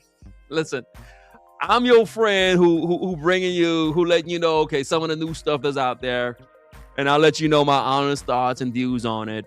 That's what the channel is for. Listen. I know we just smoke Bolaños and Flatheads. That's what we do. We smoke Cielo Brasilia. I know what we do. I know us. You know when you go, and I said this a couple of shows ago, I walk into Starbucks, I get me a Pike's Place medium. That's it. Give me a black coffee medium. But every now and again, I look up on the board and I'm like, oh, what's that new stuff you got there? What's that pumpkin pie? You got a pumpkin pie coffee? Oh, let me get that one and put some whipped cream on it. Every now and again, even us traditionalists gotta say, hey, there's some new stuff out here. Let me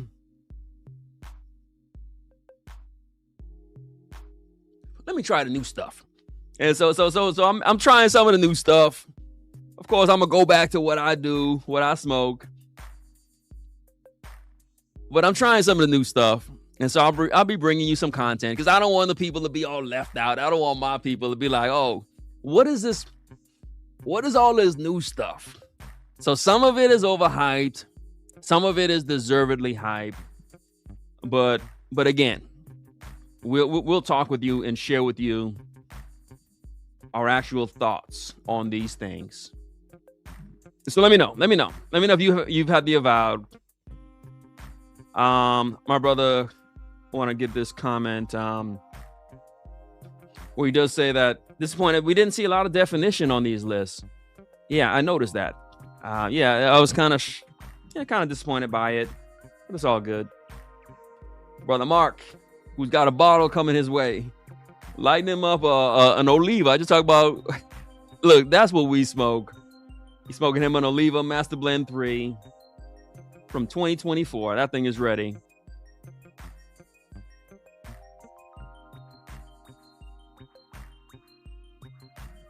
Brother Nate, you know we can trust Nate. We can trust each other. Nate says it was his number 1 cigar of the year. So listen, that's what Nate said. We know Nate is good, right? We can trust Nate. And so Nate said that was his favorite of the year. All right, so friends, hey, this is how we do. We trust each other. Nate said he liked it. Mark said it's great, amazing. Oh, my sister, yeah, I'm loving this right now. The fact that I'm tasting this so well after just smoking a really, really meaty cigar is good. This is a perfect cigar. I'm really enjoying this.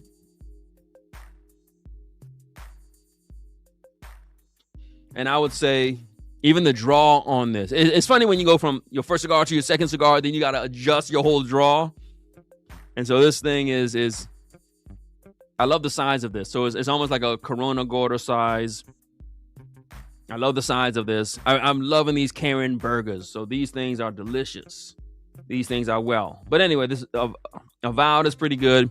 So I'll be putting out some content on the Vow, on the Awakening, and I think they got another one. You got the Avowed, you got the Awakening, you got something else. You guys go ahead and let the people know the different Avowed cigars. But I'll be bringing you some no fluff reviews so we can see, okay, are these things really good?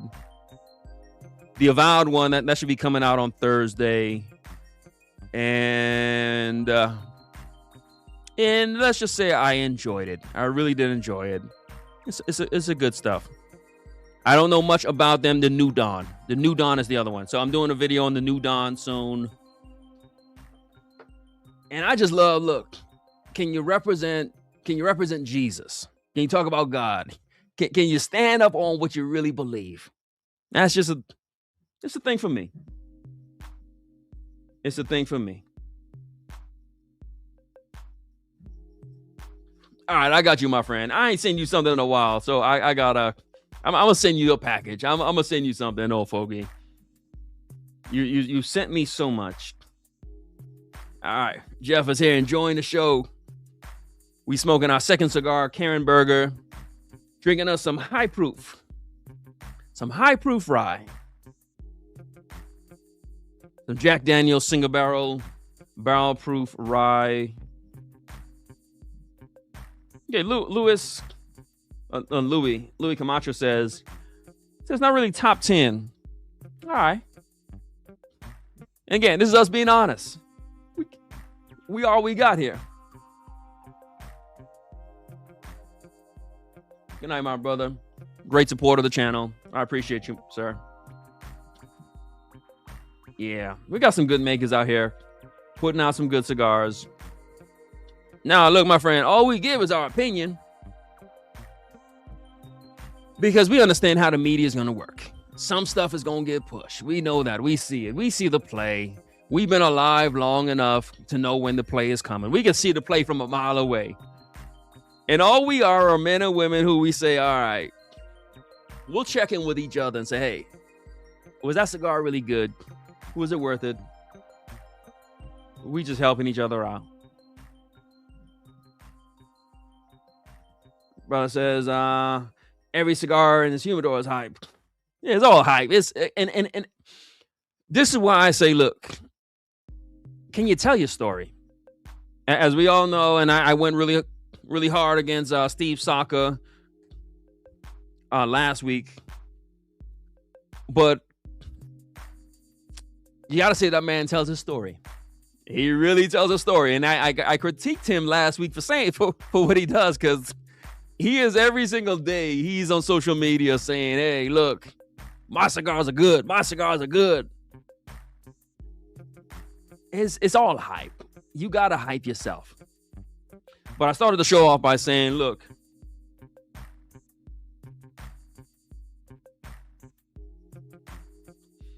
if you can't hype yourself, if you can't talk about yourself, if you can't tell your own story, if you can't big yourself up, the world ain't gonna do it for you.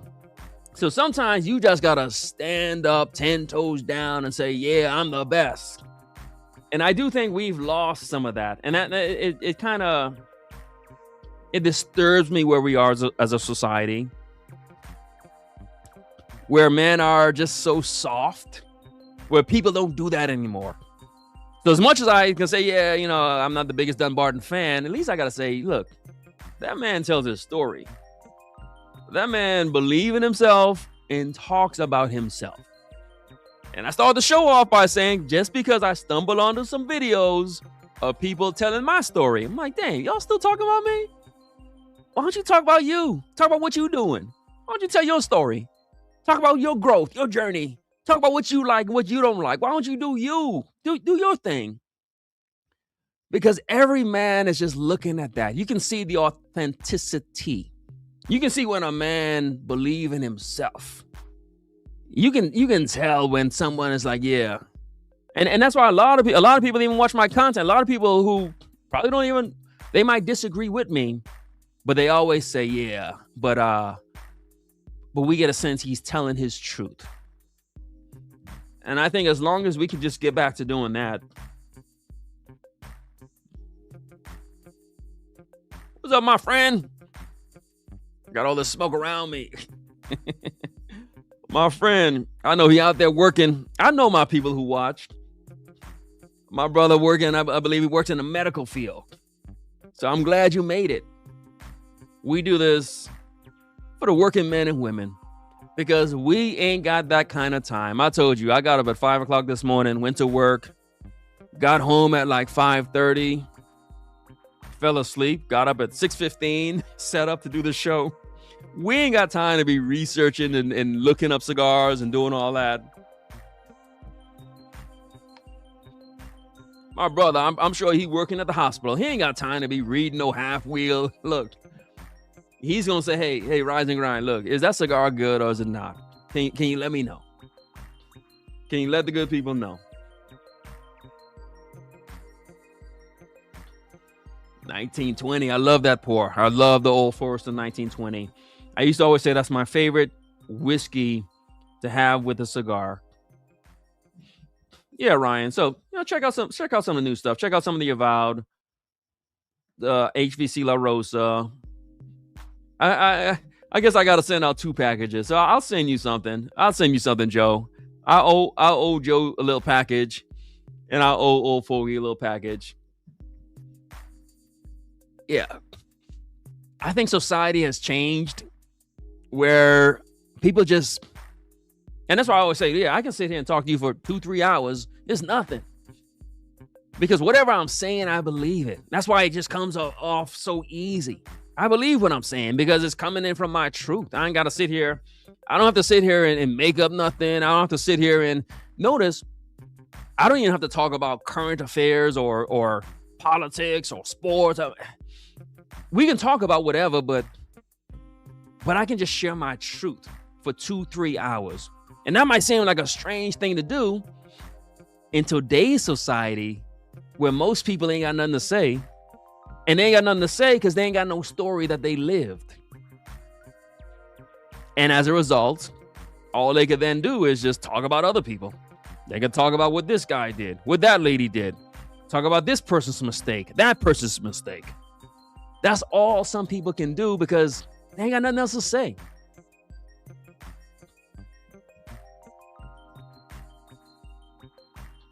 And so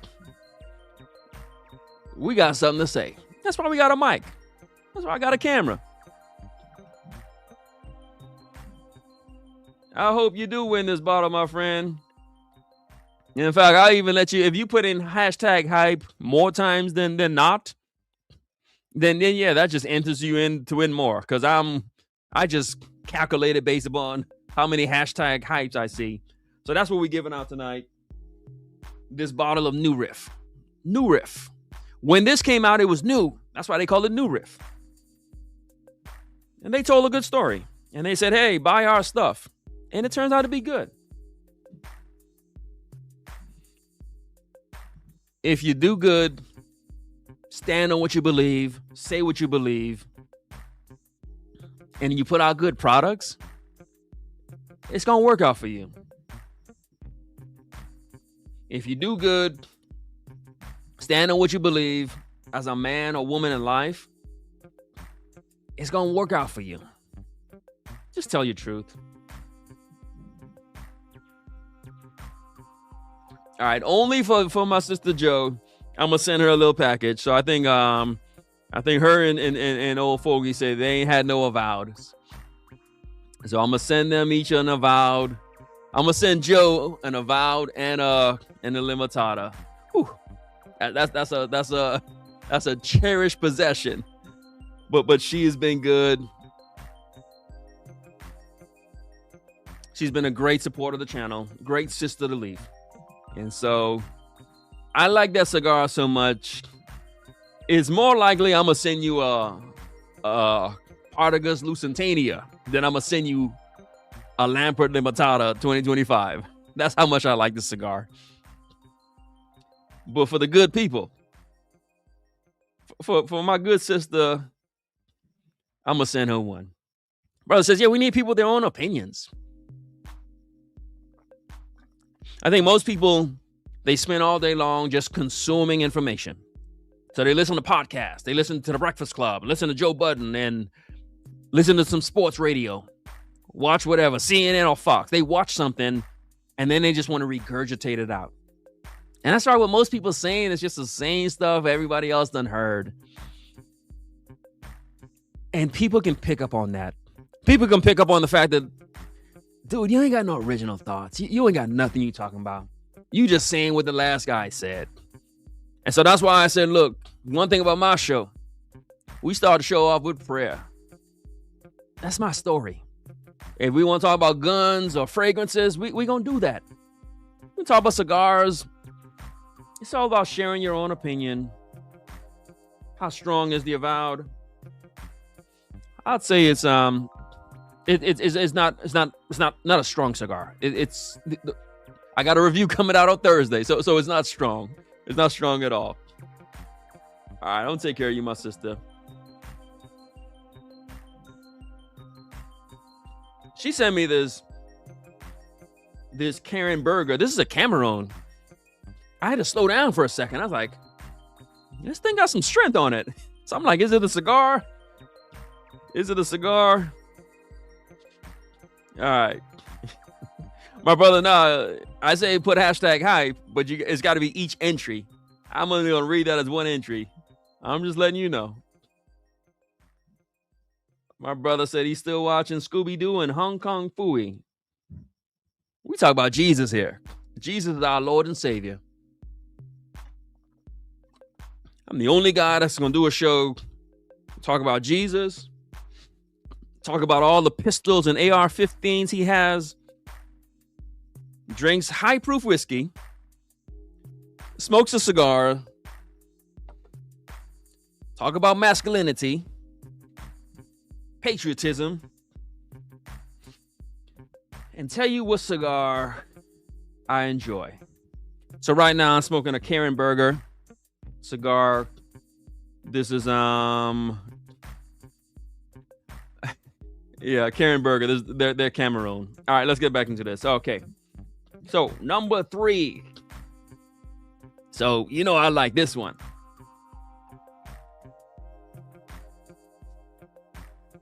You know I like this one. Plasencia Alma del Cielo. You know I like this one. Now, just like we talked about the Amazon basin, and they told us some canoes and the indigenous people row it, and how they gonna tell us the cigar tobacco is only growing every 3 years, but they come out with a cigar every year? So your story's got to line up. But if you give us a good product, we'll look past your discrepancies in the story. Because again, we all hung out in pool halls and cigar lounges. We all sat at a poker game, somebody telling a story, and you like, this dude lying. That ain't happened. But it's such a good story. You just listen and like, all right, dude, I hear what you said. We'll listen. We'll listen. You just got to own your story.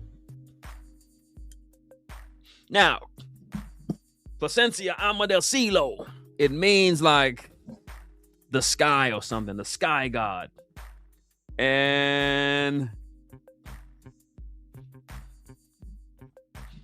brother says, yeah, oh yeah. I paused a second ago and opened up my second bottle of water. So look, moderation, my friends. Don't let me sitting here smoking and drinking fool you. Look, I only drink maybe once or twice a week. I smoke, maybe every other day. I drink a lot of water. Take care of your bodies, my friends. Take care of your body, your mind, your spirit. Now, Alma del Cielo came up with this cigar. Plasencia. Plasencia came up with this cigar. And they told us a story. They said, oh, this thing is growing up in the sky. That's the story. They said it's growing high, like 5,000 feet above sea level. And therefore, the tobacco is going to be good. That's a pretty good story. Is there any truth in it? I don't know. But they stood on it. They stood on it, and they told us, they told us what they told us. And so what do? We went and checked it out, smoked it, and said, oh, wow, this cigar is good.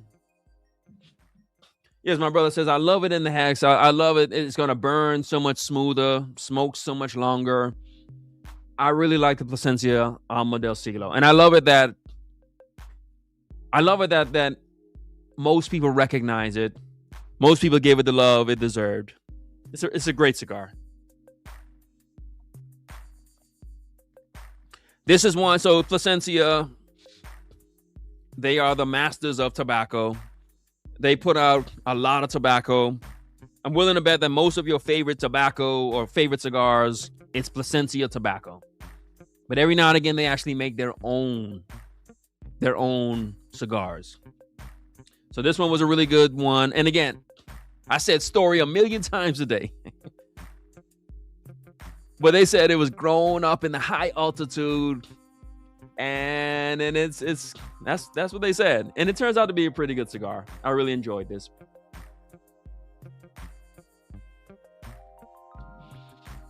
I did a video the other day and I said I used to like the what was it, Alma del Fuego or something else, Fuerte. I don't like it so much anymore, but I like this profile. So it's more of a medium bodied, more cinnamon notes. Back to what we were talking about earlier. I like caramel, cinnamon, more of a mild, not mild, but medium. I could do some strength, but I want some notes. Not no subtle and nuanced notes. You know, I'm not messing with the subtle and the no, not the subtleties. We don't do that around here. We are Americans. We smoke strong cigars. We drink strong whiskey. We eat spicy foods. We eat flavorful foods. So don't give us no subtle and nuanced nothing. It's got to have some taste on it. Don't knock us out with the taste. But that's what I like with the Plasencia Alma del Siglo. It's really good. Really enjoyed this. I like it that it's available. It's not priced ridiculously high. It's gonna cost you a little bit, but I think it's worth it. I think it's a good value cigar, even though it's gonna cost you like $25 for the hexagon shaped one, which is like a 6x60. So that's gonna be a 2-hour smoke, but you're gonna have a good time. Construction's gonna be great. It presents well. It's beautiful. Looks beautiful. They're always going to be perfect. I think the quality on Plasencia is bar none. Great quality. And this cigar. So most of their stuff, I would say, is kind of linear. One notes. I get bored with a lot of them. I did like the Alma del Fuego. I think that's with a red band on it. The Alma del Fuerte, the black and gold one, it's probably good. I just got tired of it. But this Alma del Siglo was a really good one. All right, we're rounding this thing out. And so speaking of, old Fogey's gonna love this. We got the Sobremesa Solita Red by Dunbarton Tobacco and Trust. Now, I'm not a Dunbarton fan. I haven't had this one. Hopefully, when I send old Fogey some stuff, he'll send me one of these back. I'm sure he's got them.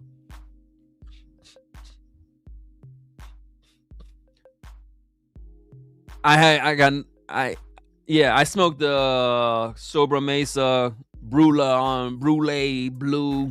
Smoked that. Not the biggest Dunbarton fan. I mean, they're good cigars. Like I said, they are the Dallas Cowboys of the industry. The Dallas Cowboys had a good team. Look, they got a great quarterback. They had some great receivers. I guess they had some good coaching. Good team. Great stadium. Great fan base. Great team. I imagine Dallas Cowboys is a great team. They're not playing right now. They never play in January, but they're a good team. They're a good team. Brother Mark says the Umbagog bronze back was good. Sure, I'll go with that. But again, Steve Saka owns his story. That's one thing you can't take from him. He owns to a fault. That man owns his story. He really believes in what he's saying. And so I can't knock him for that. He really believes his cigars are the best. And so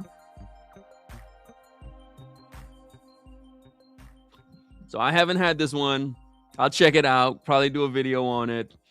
I told you I did have some of the Sakas. The Saka Cons, those are good. The ones that come in like the coffin. I believe I had and I don't like the names of these cigars, like Papa Saka and all this kind of stuff. It's a little too much for me. Yeah, it's a little too much. But he's owning his story. And I can't hate him for that.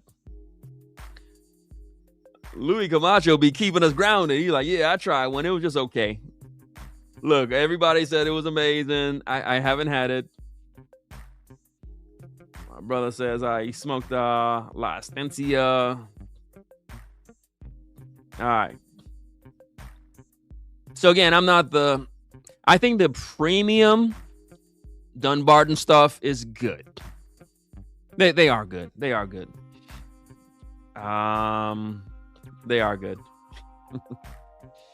Oh, yeah. I forgot to say this.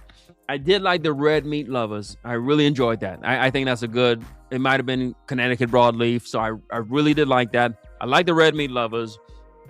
Yeah. Yes, Joe. The red meat lovers are good. I enjoyed those. Those are good cigars. Very tasty.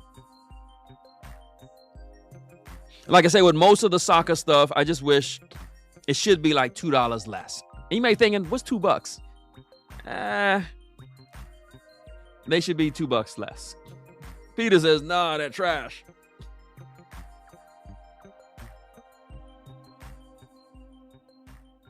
And so again, we listen to each other. He said they've been trash for the past 30 years. I did not like the year of the Duque. Yeah, my brother Nate said it was awful.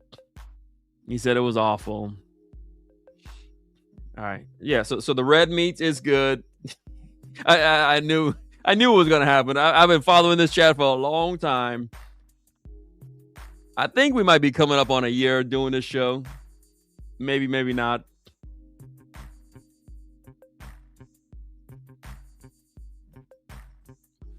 I didn't like the year of the Duque.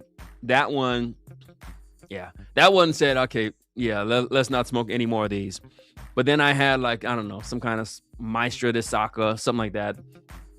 All right. Now I knew Peter was going to say, no. and so I would say this, as we go back to the whole idea of telling your own story. What does it say about you when you've built a following? And so no one who's ever built nothing is ever going to really hate on another man who built something. And so even I might say, yeah, I'm not really, I got to look to see the work that this man did. This man not only built a cigar company, he built a cult following. People who like the Dunbarton, look, again, he's got an entire like Facebook pages and fan clubs, and people love it. I've never been to any PCA or that kind of stuff, but from what I heard, the Dunbarton booth is like people stand there for hours and hours just to sit and talk with him, and so there's something about him where men and women look at him and they say, yeah, this man's authentic. This man's doing his thing. And so anyone who's doing something for real in real life, you can always see that, and you'll always recognize that. That's how I can always tell, like, okay, look, and we talk about content creation and whatnot. You can always tell when someone's like, yeah, I may not like that guy, but nah, he doing his thing. He owns his thing. He owns his narrative. He talks his talk. And so I look at Steve Saka and I'm like, that man's doing his thing.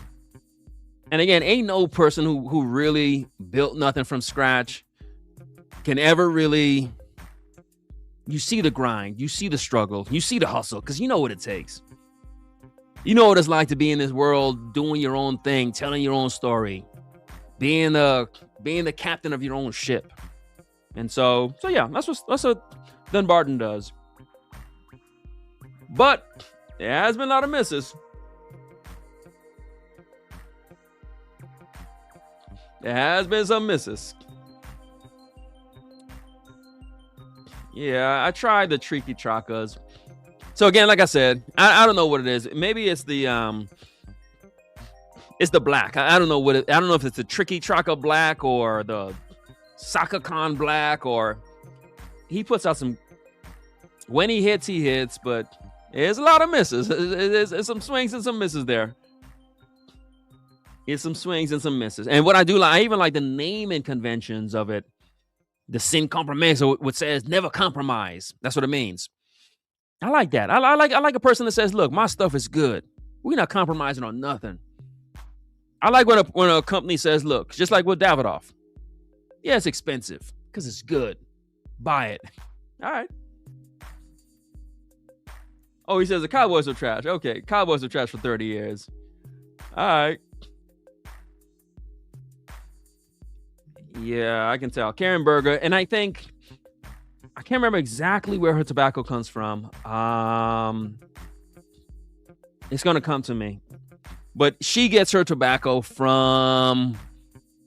It is gonna come to me. It's a well-respected. It might even be where I don't want to say the wrong information. It'll come to me, but she gets her tobacco from the right place, and so.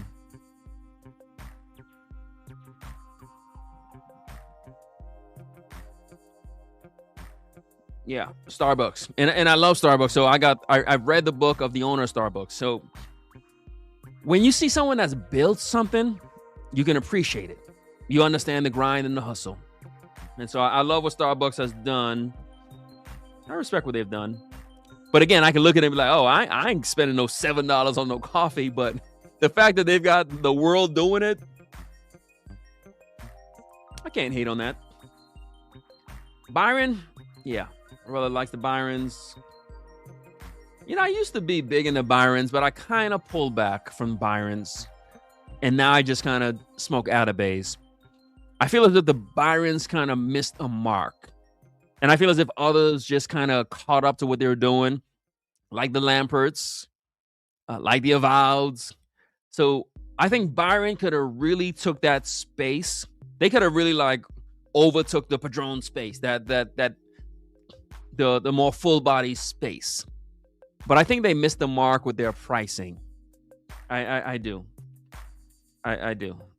I was, again, Charles Wallingford, 5 years ago, had me smoking Byrons way back in the days.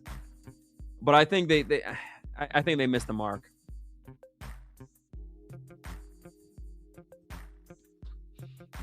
All right, my brother says, I heard people talking about, it's called Licho Buddha, which I think means milk something. Caramel bomb, okay. I should like that one. All right. Daryl says the Sin Compromesa is good. All right. All right, we here with the people. Just talking about cigars. Talking about the list. Again, this is all courtesy of Half Wheel. Now, I did say some stuff about Half Wheel last week. Look, I'm always going to bring myself before the congregation. I said some stuff, and it was really... I feel like a politician this year. I'm apologizing for a whole bunch of stuff. All I'm saying is this. When you watched it live from last week, I just didn't know. I didn't know who Half Wheel was, or I heard people talk about Charlie. I didn't know I've never checked out. I didn't even know Half Wheel had a YouTube page. I don't know anything about Half Wheel. I guess it's a publication. I guess people read it, find out about cigars. I don't know anything about it. And last week, I said, all right, let me check out this Half Wheel. Everyone says Half Wheel is the truth. And I went and checked it out. And all I'm saying is when I went to the page, I was watching pretty much this list that I'm sharing with you today, and the guy presenting the list, I was just kind of shocked. I didn't know that's who was presenting the list. That's all I'm saying. I did not know that. I think last week I might have said some stuff that, probably was offensive, probably was uncalled for. But all I'm saying is I just didn't know who he was, because everyone's saying this is the source. Go there and get your information. And so I went there and I'm watching it and I'm like, so I was surprised of who it was, or I was just shocked. I didn't expect that. But again, as I gather, they gather the information from all the different cigar reviewers. I don't know how they get it. I don't know. And they get all the information, they get all the input. And those who are on here, maybe some of you are contributors to the half wheel thing. And that's all cool. That's all good. People need the content and whatnot. I'm just not familiar with it. I got no idea what it is. I don't know. And the reason why I'm saying that, because I'm using their list today. So I'm always going to give credit. So if I'm using the man's list, then I got to give the man credit and say, hey, you know what? I'm using the guy's list. He compiled the list from all the different cigar reviewers. And then that's what this list is. And so I can't make fun of you and then use your content. So again, I'm going to stand on principle. I'm going to stand on principle. And so that's where this list for tonight came from. It came from Half Wheel. I'm not promoting them or endorsing them. I'm just saying that's where it came from. And I said, all right, look, I keep hearing people talk about it. So maybe it's some kind of source. All right. And so I took their list, which is made up of cigar content creators who have submitted entries. And so that's what the show was today. And again, see, I rock with what the people saying. Brother says he reads Half Wheel more than Cigar Aficionado. And I've been hearing a lot of people say that. But again, I it's not what I've been doing, because I don't even know who they are, or I've heard about them, but I don't know who they are, what they do. All right, Karen Berger's putting out some good stuff. You guys are here, enduring in the cold, 14 degrees. You're here, getting some good content. We doing this 2 hours, 13 minutes. One guy, just telling his truth, being an honest guy. Most of my shows, we're going to be entertaining. We're going to be, be funny, etc. But today I said, all right, look, I'm tired. Let me just share some content. I appreciate you guys for watching the content. We're having a lot of fun doing our stuff this year. My brother, as we talk about just Half Wheel. So again, if they're doing good and giving us good content, Half Wheel, what we do, we say, hey, look, who's doing right by the people? And if they're doing right by the people, then sure. Hey, I'll check them out a little bit more.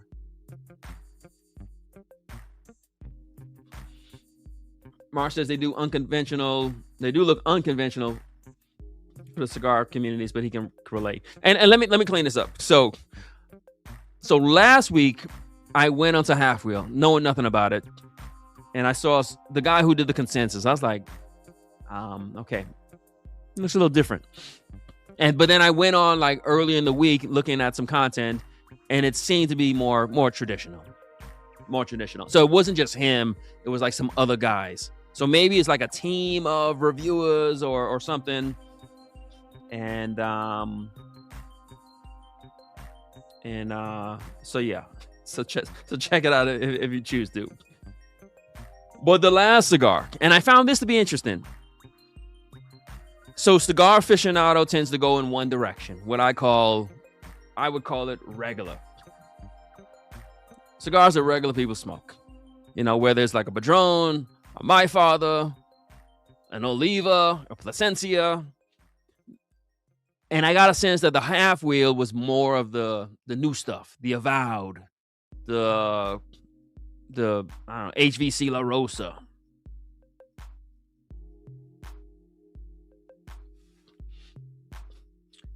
So I was surprised when I looked at this list, and I was like, okay, well, what's the number one cigar? So the number one cigar, number one hype cigar, and I keep saying this, regular people, normal people, they smoke just regular cigars. Most of you guys, yes, you never heard about Avowed. I never heard about Avowed or all this new stuff. We just smoke regular cigars. We walk in the humidor, we walk in the lounge, we get a cigar.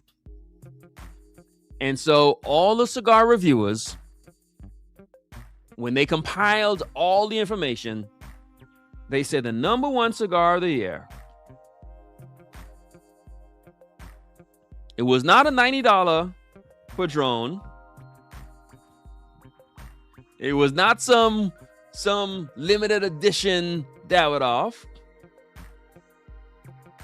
My brother's a big Seahawks fan. So again, I worked for Boeing for a long time. And so Boeing has a big presence in the Seattle area. So I spent a lot of time in Seattle, and then I went to Gonzaga, which is in Spokane, Washington. So I got you, my friend. I spent a lot of time in Washington. A lot of time. Nate says, my father blue tastes like dirt. Ryan says, look, I never had an Avowed. Never seen an Avowed. As we get to the number one cigar by the cigar reviewers, they all came together somehow. Will it be a $100 Rocky Patel? All right, so we all know it's coming. And so, you see my little setup there. So, all the cigar reviewers came together and said, the best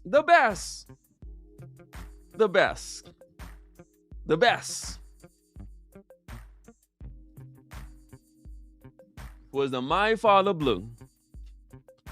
And once again, my friend, Old Fogey, he the one who sent me this. He sent me one, and then I went and got some other ones.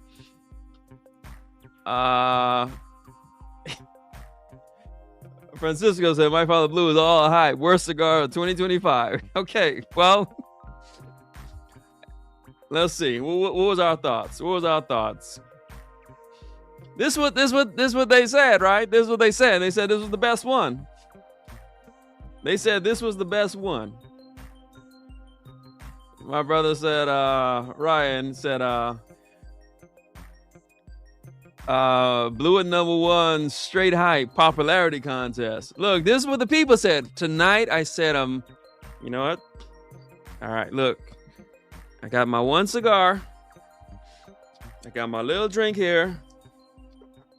And, because I'm a grown adult, I'm going to pour me a little bit more. Don't worry about what I'm doing.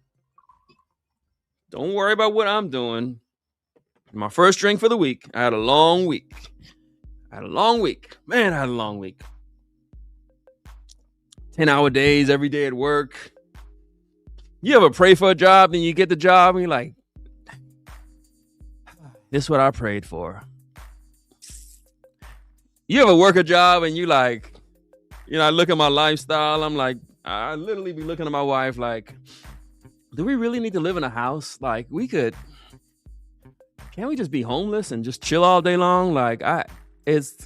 So I had a long week. It's one of them weeks where you like reflecting on life and you're like, man. But hey, we rise, we grind, we work. And that's why I love this show. We can come together and just unwind and just chill. Listen, I know y'all see me on here Friday nights. This is my release. Y'all don't know what the show is for me. I do a lot. Y'all know I'm a pastor of a church in Los Angeles. Jeez.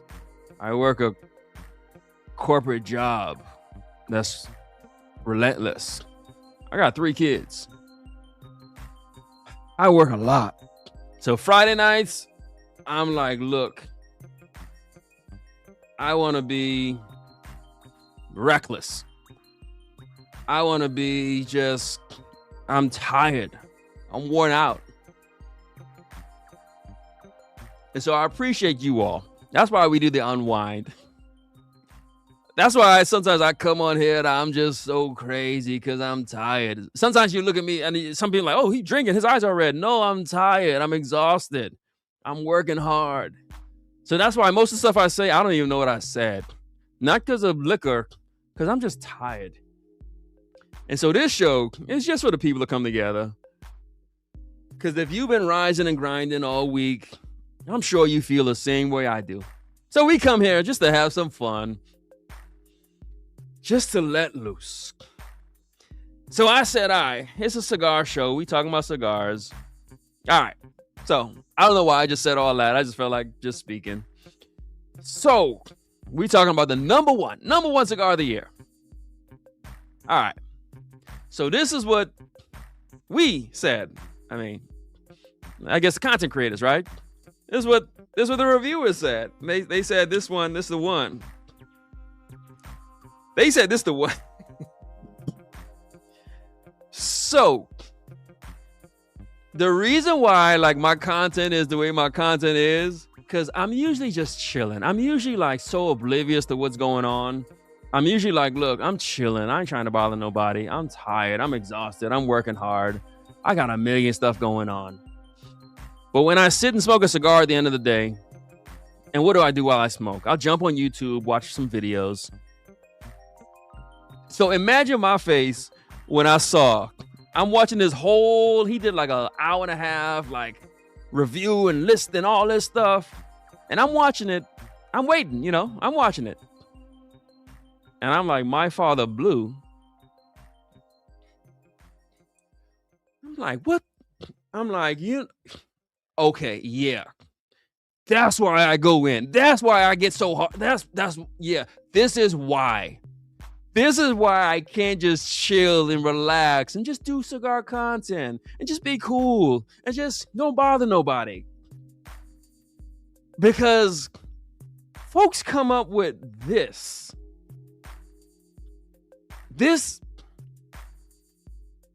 Listen, I get up every day. I said, don't bother nobody. Don't cause no trouble. Just be cool. Be relaxed. All right, so the best cigar of the year was My Father Blue. Peter says it's like smoking dirt. Don't say that, because I said that about, I almost got canceled by saying some cigars taste like spicy dirt. All right, well, they said this is the best. Nate says it really tasted like dirt. Okay, here's the thing. How come y'all can say cigars that taste like dirt? Y'all can say it tastes like dirt. If I say it tastes like dirt, people get mad at me. All right. So Nate says it tastes like dirt. Barely sweet mineral, rich dirt. All right.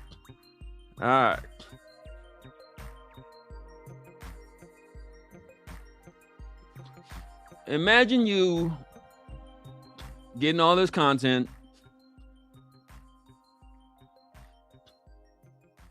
and imagine you run off. What if I went and bought a box of these things?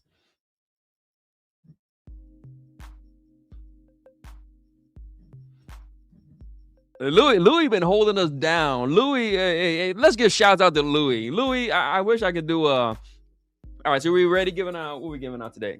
We're giving out this bottle, #hype. #hype. Someone's going to get that bottle next week. #SOTL, Sisters of the Leaf. Someone's going to get my cigar journal. So we're giving out two things. Can we just give shouts out to Louis? This is the right Louis, not Bob Louis. This is a different Louis. Louis, #Louis, LUI. Louis showed up tonight. Louis was the co-host tonight. Louis really held the show down. Louis did it. Louis brought the honesty tonight. Louis done saved people a lot of money. Imagine What if I just gotten, because I saw it, because this cigar is everywhere. I go to Total Wines, they got the cigar there. I could have easily bought a box of this. Why? Because I'm thinking, okay, well, everybody says it's the best. Number one. Everyone got together and said it's the best. What if I took my hard-earned money and bought? You know how mad I would have been? So I smoked one, and I was excited because it's got everything I would like. It's Honduran. And it's also, I talked about the Plasencia Amadacilo growing at high altitudes.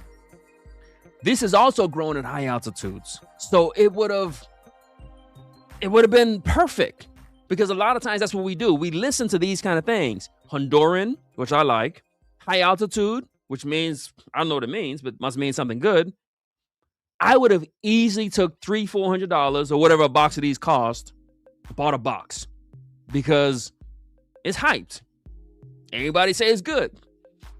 Man, I would have been mad.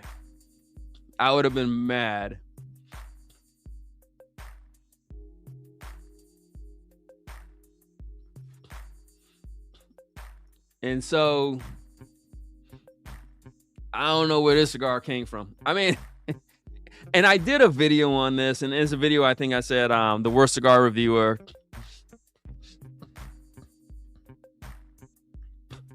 And I talked about the cigar in that video. It's a good basic cigar. It's a basic cigar. It's an average cigar. It's not bad. It's not bad. I mean, everyone says it tastes like dirt. It's not bad. Bro says, Canberra life, living looks like fun. Yeah, man, I be thinking about it. I'm like, man, I'm tired. This way of living is wearing me out. This way of living is wearing me out. But I said, this is unethical. All right, so I like to say often, is this your king? I said that last week. Is this your king? All right, so somehow this was the cigar of the year. And yeah, that makes me say, all right, it's time to have some fun with some content.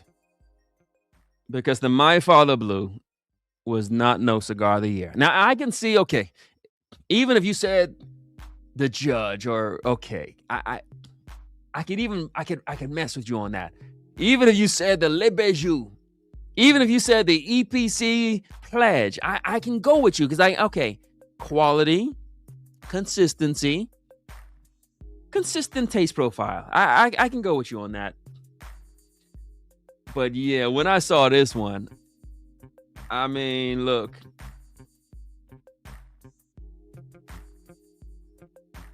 This was not no cigar of the year. This was not it.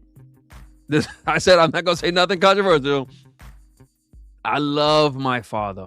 I've done a ton of videos on all the different the Jaime Garcia. I did a whole video on the Le Bijou. I love My Father. I think I called the Jaime Garcia the best cigar to buy. I said that. It's an amazing cigar. Let that thing age, Connecticut broadleaf. But the My Father Blue was the most meh cigar I've...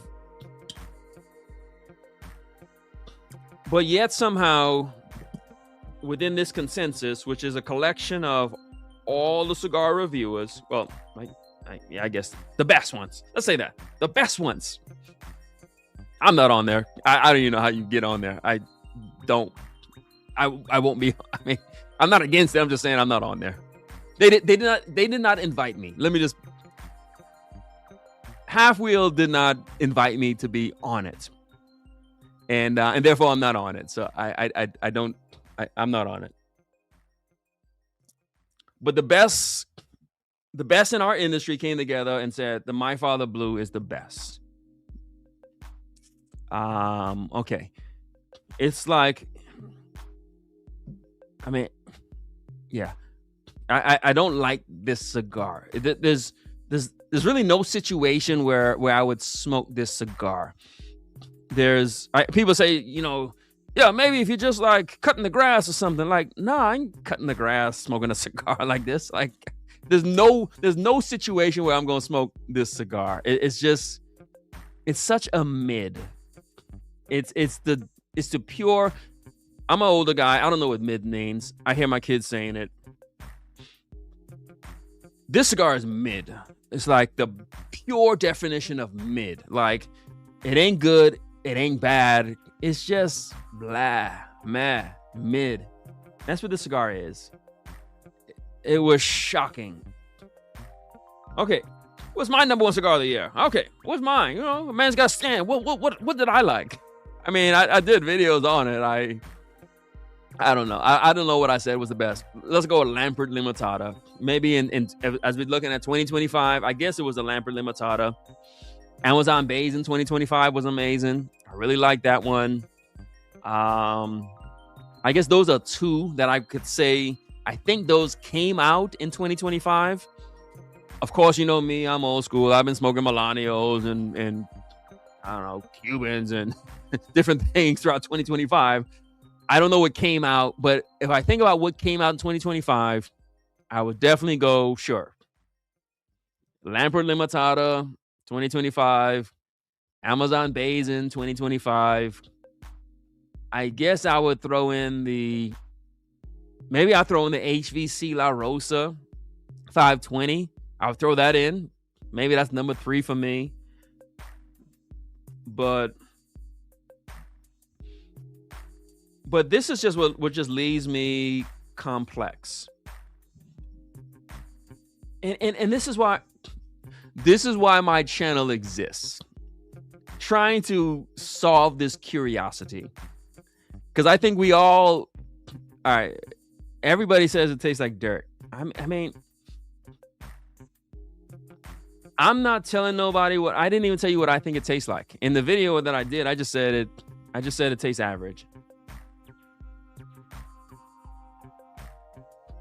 All you guys says it tastes like dirt. Jeff says I'd rather smoke dirt. And so it just leaves me wondering, okay, so how was the consensus done? Because this means all the cigar reviewers ranked this as their number 1. And that's what the consensus simply did, right? I think it tabulated scores and brought it all together. And so it ranked this as its number 1. Yeah. Okay. Brother Heaven's Guardian says it was good, but there are other cigars in their portfolio that I enjoyed more. I love everything else. Yeah. And so Louis, shouts out to Louis. Hashtag Louis. Louis came on the show tonight. Louis been supported for a while. Louis became a star tonight. Louis became a star. Louis became a star. I've been thinking, and there's so many people reaching out to me saying, hey, how about you bring out other people on? And so, yes, I do have some plans. We're going to mess around, do some shows, bring on some guests. I know I can hold a conversation for 3 hours. But we're going to start having some guests. I have my brother, Old Fogey, on. We're going to have some people on. We're going to have the people on. Our show is going to be different when I start, when we start doing it.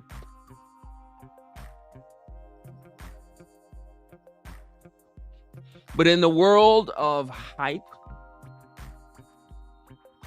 my brother said the judge is legit. Again, different taste profiles, but I think any cigar smoker, just like I can tell you, I'm not gonna smoke any more Padrones anymore. But as I smoked in 1926, like I don't know, Monday or so, I must say it was a great cigar. But I'll admit, okay, it ain't for me. You know, it's a little too strong. Anyone that smokes the Judge is going to be left saying, the Judge is a pretty good cigar. Liked it. I think most people that smoked the Blue were left thinking, And here's the thing. Is that my father probably paid for that. No, they didn't. Because that was the knock everyone said with Cigar Aficionado. So I think I'm the last cigar reviewer that defends Cigar Aficionado. Nobody else defends Cigar Aficionado. I think everyone else says is not real and authentic. And I'm going to stand on this. I'll be the last guy. Because again, when a man knows himself, speaks his truth, stands on his own story, he can say, look, I'll vouch for Cigar Aficionado. Whatever they say, I think is the truth. I think they do good journalism. I think they're telling the truth. Cigar Aficionado, I'll vouch for them. I do. But everybody else has said Cigar Aficionado is crap. We need to listen to Half Wheel. And Half Wheel is the summation of everyone else's input. So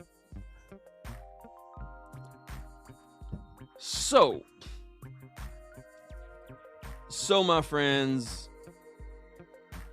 I think is, as Richard Pryor would say, the point is, there is no point. I mean, like, look, my friends, the whole point of this show is to say what's the most hyped cigars. Some of them are good. Some of them are not good. But what I really want you guys to listen to and hear is if we keep messing around, the world gonna be telling us the My Father Blue is the best cigar.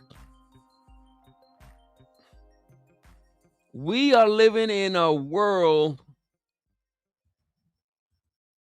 that this is what they really, really tell us. I'm not making this up. I'm not twisting nothing. The whole show, I'm just laying it out.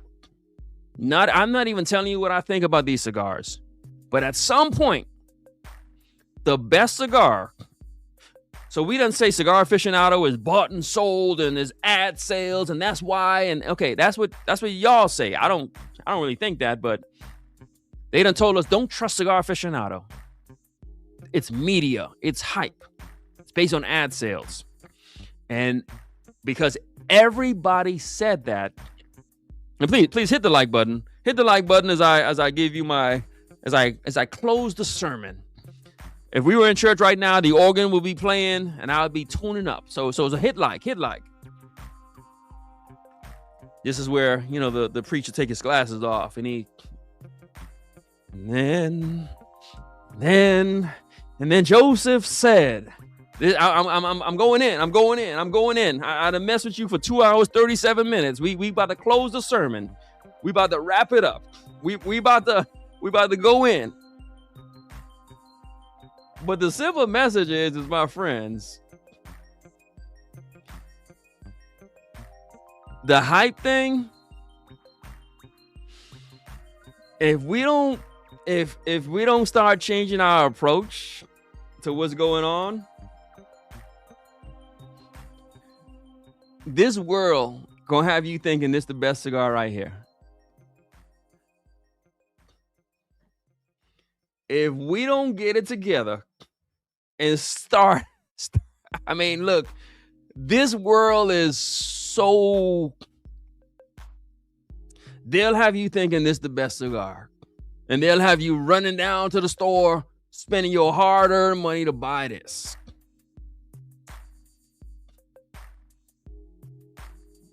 I'm about to start hooping. If the organ was to start playing right now, if y'all hit like, I'll close. I'll close this sermon out. And then Moses said,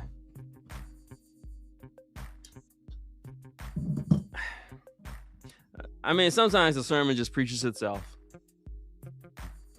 My brothers, stay warm. We wrapping this up. Ain't nothing else for me to say. Ain't no other way.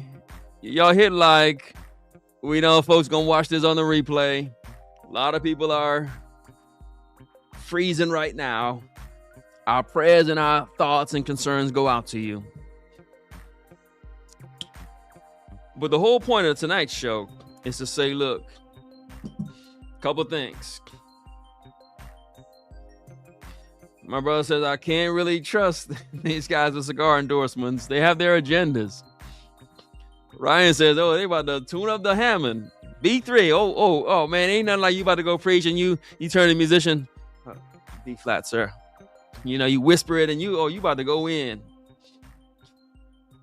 But sometimes the sermon just preaches itself. Hype is all around us. First point I want to say as I close, tell your own story. I got honest truth early in the week. I'm just scrolling through YouTube. I see some guy, I don't even know the guy. He's telling my story. He's talking about me, doing a video on me. I'm just a regular guy. I'm like, oh, this dude doing a whole video on me. I'm like, dang. Just tell your own story, my friend. Don't worry about what I'm doing. Just do you. Tell your own story. Create hype around you. Yes, I'm going to put out videos and I'm going to, yeah, that's what I'm doing. It's for me to do. I'm going to create my own narrative, create my own hype. Cigar companies, they create their own hype.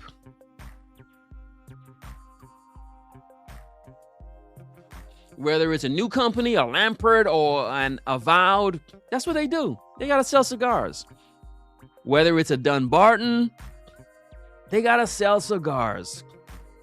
Whether it's even if it's a Padron or a Fuerte, they got to do what they do. That's for them to do. But one message that I really got to say to us is just let's just open our eyes and see what's around here. Because if we're not careful, if we live in this world will try to tell you the My Father Blue was the best cigar of the year. Look at that. I take myself out the picture. This world will try to make you believe the My Father Blue is the best cigar of the year. And so, my friends, we smart enough. And please, we smart enough to see this, right? It's all entertainment. Whenever me or anyone else get on here and talk to you about cigars and this and that, look, you got to see that a lot of this is just entertainment. And a lot of this is agendas. A lot of this is people trying to push products on you. A lot of this is it is what it is. But I know and I believe deep in my heart that the good men and women out here, we got wisdom, we got discernment. We can look at a thing and tell that, nah, this thing ain't the way it's supposed to be.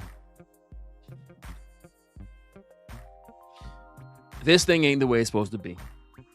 And the only one that can fix this is us. And so that's the whole premise of my channel, to say, look, here's what happens. You hear the expression, let the inmates run the asylum. Here's what could happen when the responsible men and women stop talking. This world will tell us the My Father Blue is the best cigar. And with that, my friends, I don't even got... to be honest with you, I kind of knew it as I, put together the pictures and everything. As I just went to Half Wheel and I just copied and pasted and just put them all in like a little folder. And I said, all right, I'm gonna talk about whatever cigars they said. And I'm like, is that really the number one? Is that really the number one? Like my friend said in Black Panther, is this your king? My friend, the hype train is out here. And I'm just saying to the responsible men and women, is this your king? And I think the answer is no. But there's something that we are not doing that's allowing this. I think as a man, as a citizen, as a godly man, as a responsible man, we all got to look at this stuff and say, hey, what are we doing that's allowing this? How are they going to tell us the My Father Blue is the number one cigar of the year? Who? Is there a person who loved that cigar? This sermon preaches itself. Don't let the hype train make you think something is what it ain't. Let's let us give our input. Let's let us be the deciding factor. Let's let truth and honesty and righteousness rule. Let us speak truth to power. At some point, we got to say to the hype machine, you've had your day. And now the people have spoken. So that's why we're here as a channel. I would not be a channel. I God honest truth.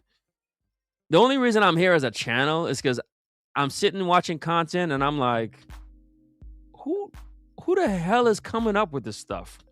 Where are they coming up with this stuff? And so we're just here to be a platform to say, my friends, we are here. I hear you. I see you. I'm listening to you. Let just us speak to us. Because if we don't, this world will tell us that the My Father Blue is the best cigar we can go out and buy. And I don't think that it is. Okay, so that's the show. That's the show. That's the show. Let's just let us be us. And so hit like so we can just, and I said this a couple weeks ago, imagine if the show for the people becomes like the show. Because the direction we're going in is just different. My brother says he thought the Half Wheel cigar of the year. So again, tonight we went over the consensus. So Half Wheel took all the reviewers and brought their thoughts together, and they came up with the My Father Blue. And then Half Wheel on their own came up with some cigar, Padron Hammer. I don't know how many of you guys smoked the Padron Hammer. I didn't smoke it. I didn't see it. I didn't know anything about it. I think that even furthers the point. They're either going to tell us about some cigar ain't none of us heard about, ain't none of us seen, ain't none of us are going to buy, ain't none of us have access to, or they're going to tell us about a cigar ain't none of us approve of. So when it comes to this hype stuff,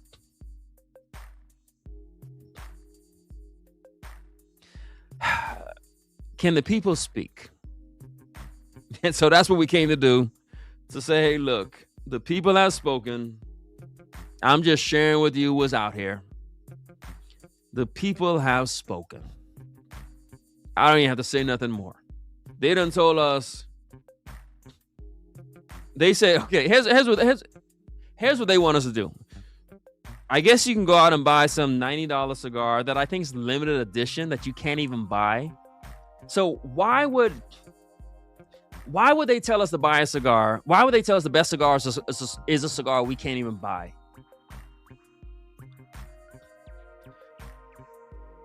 Yeah. The expression is they are playing in our face. They're not even taking us serious anymore. It's and then the others tell us My Father Blue is the best.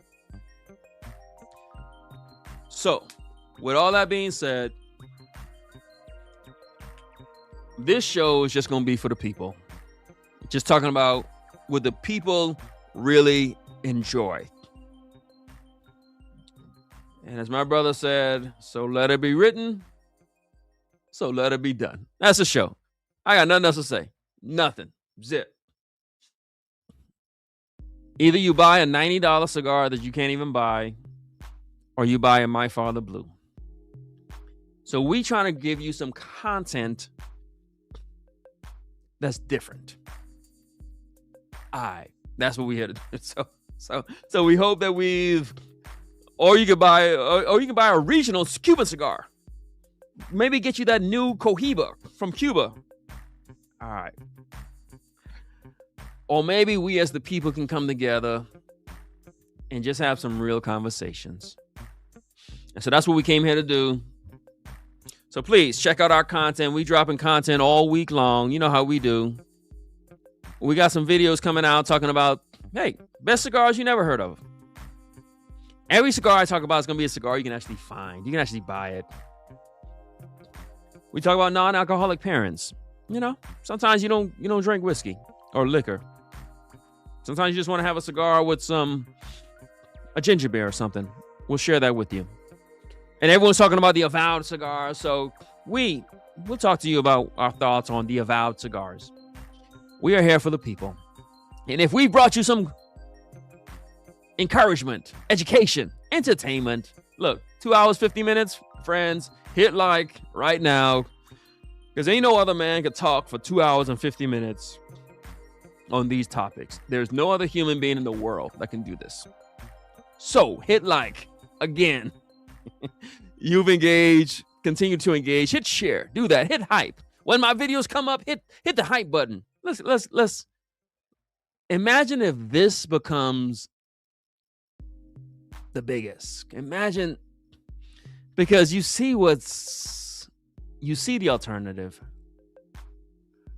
I didn't set out to have a cigar channel, but by golly, I think there's a need. So like, comment, subscribe, but most importantly, rise and grind.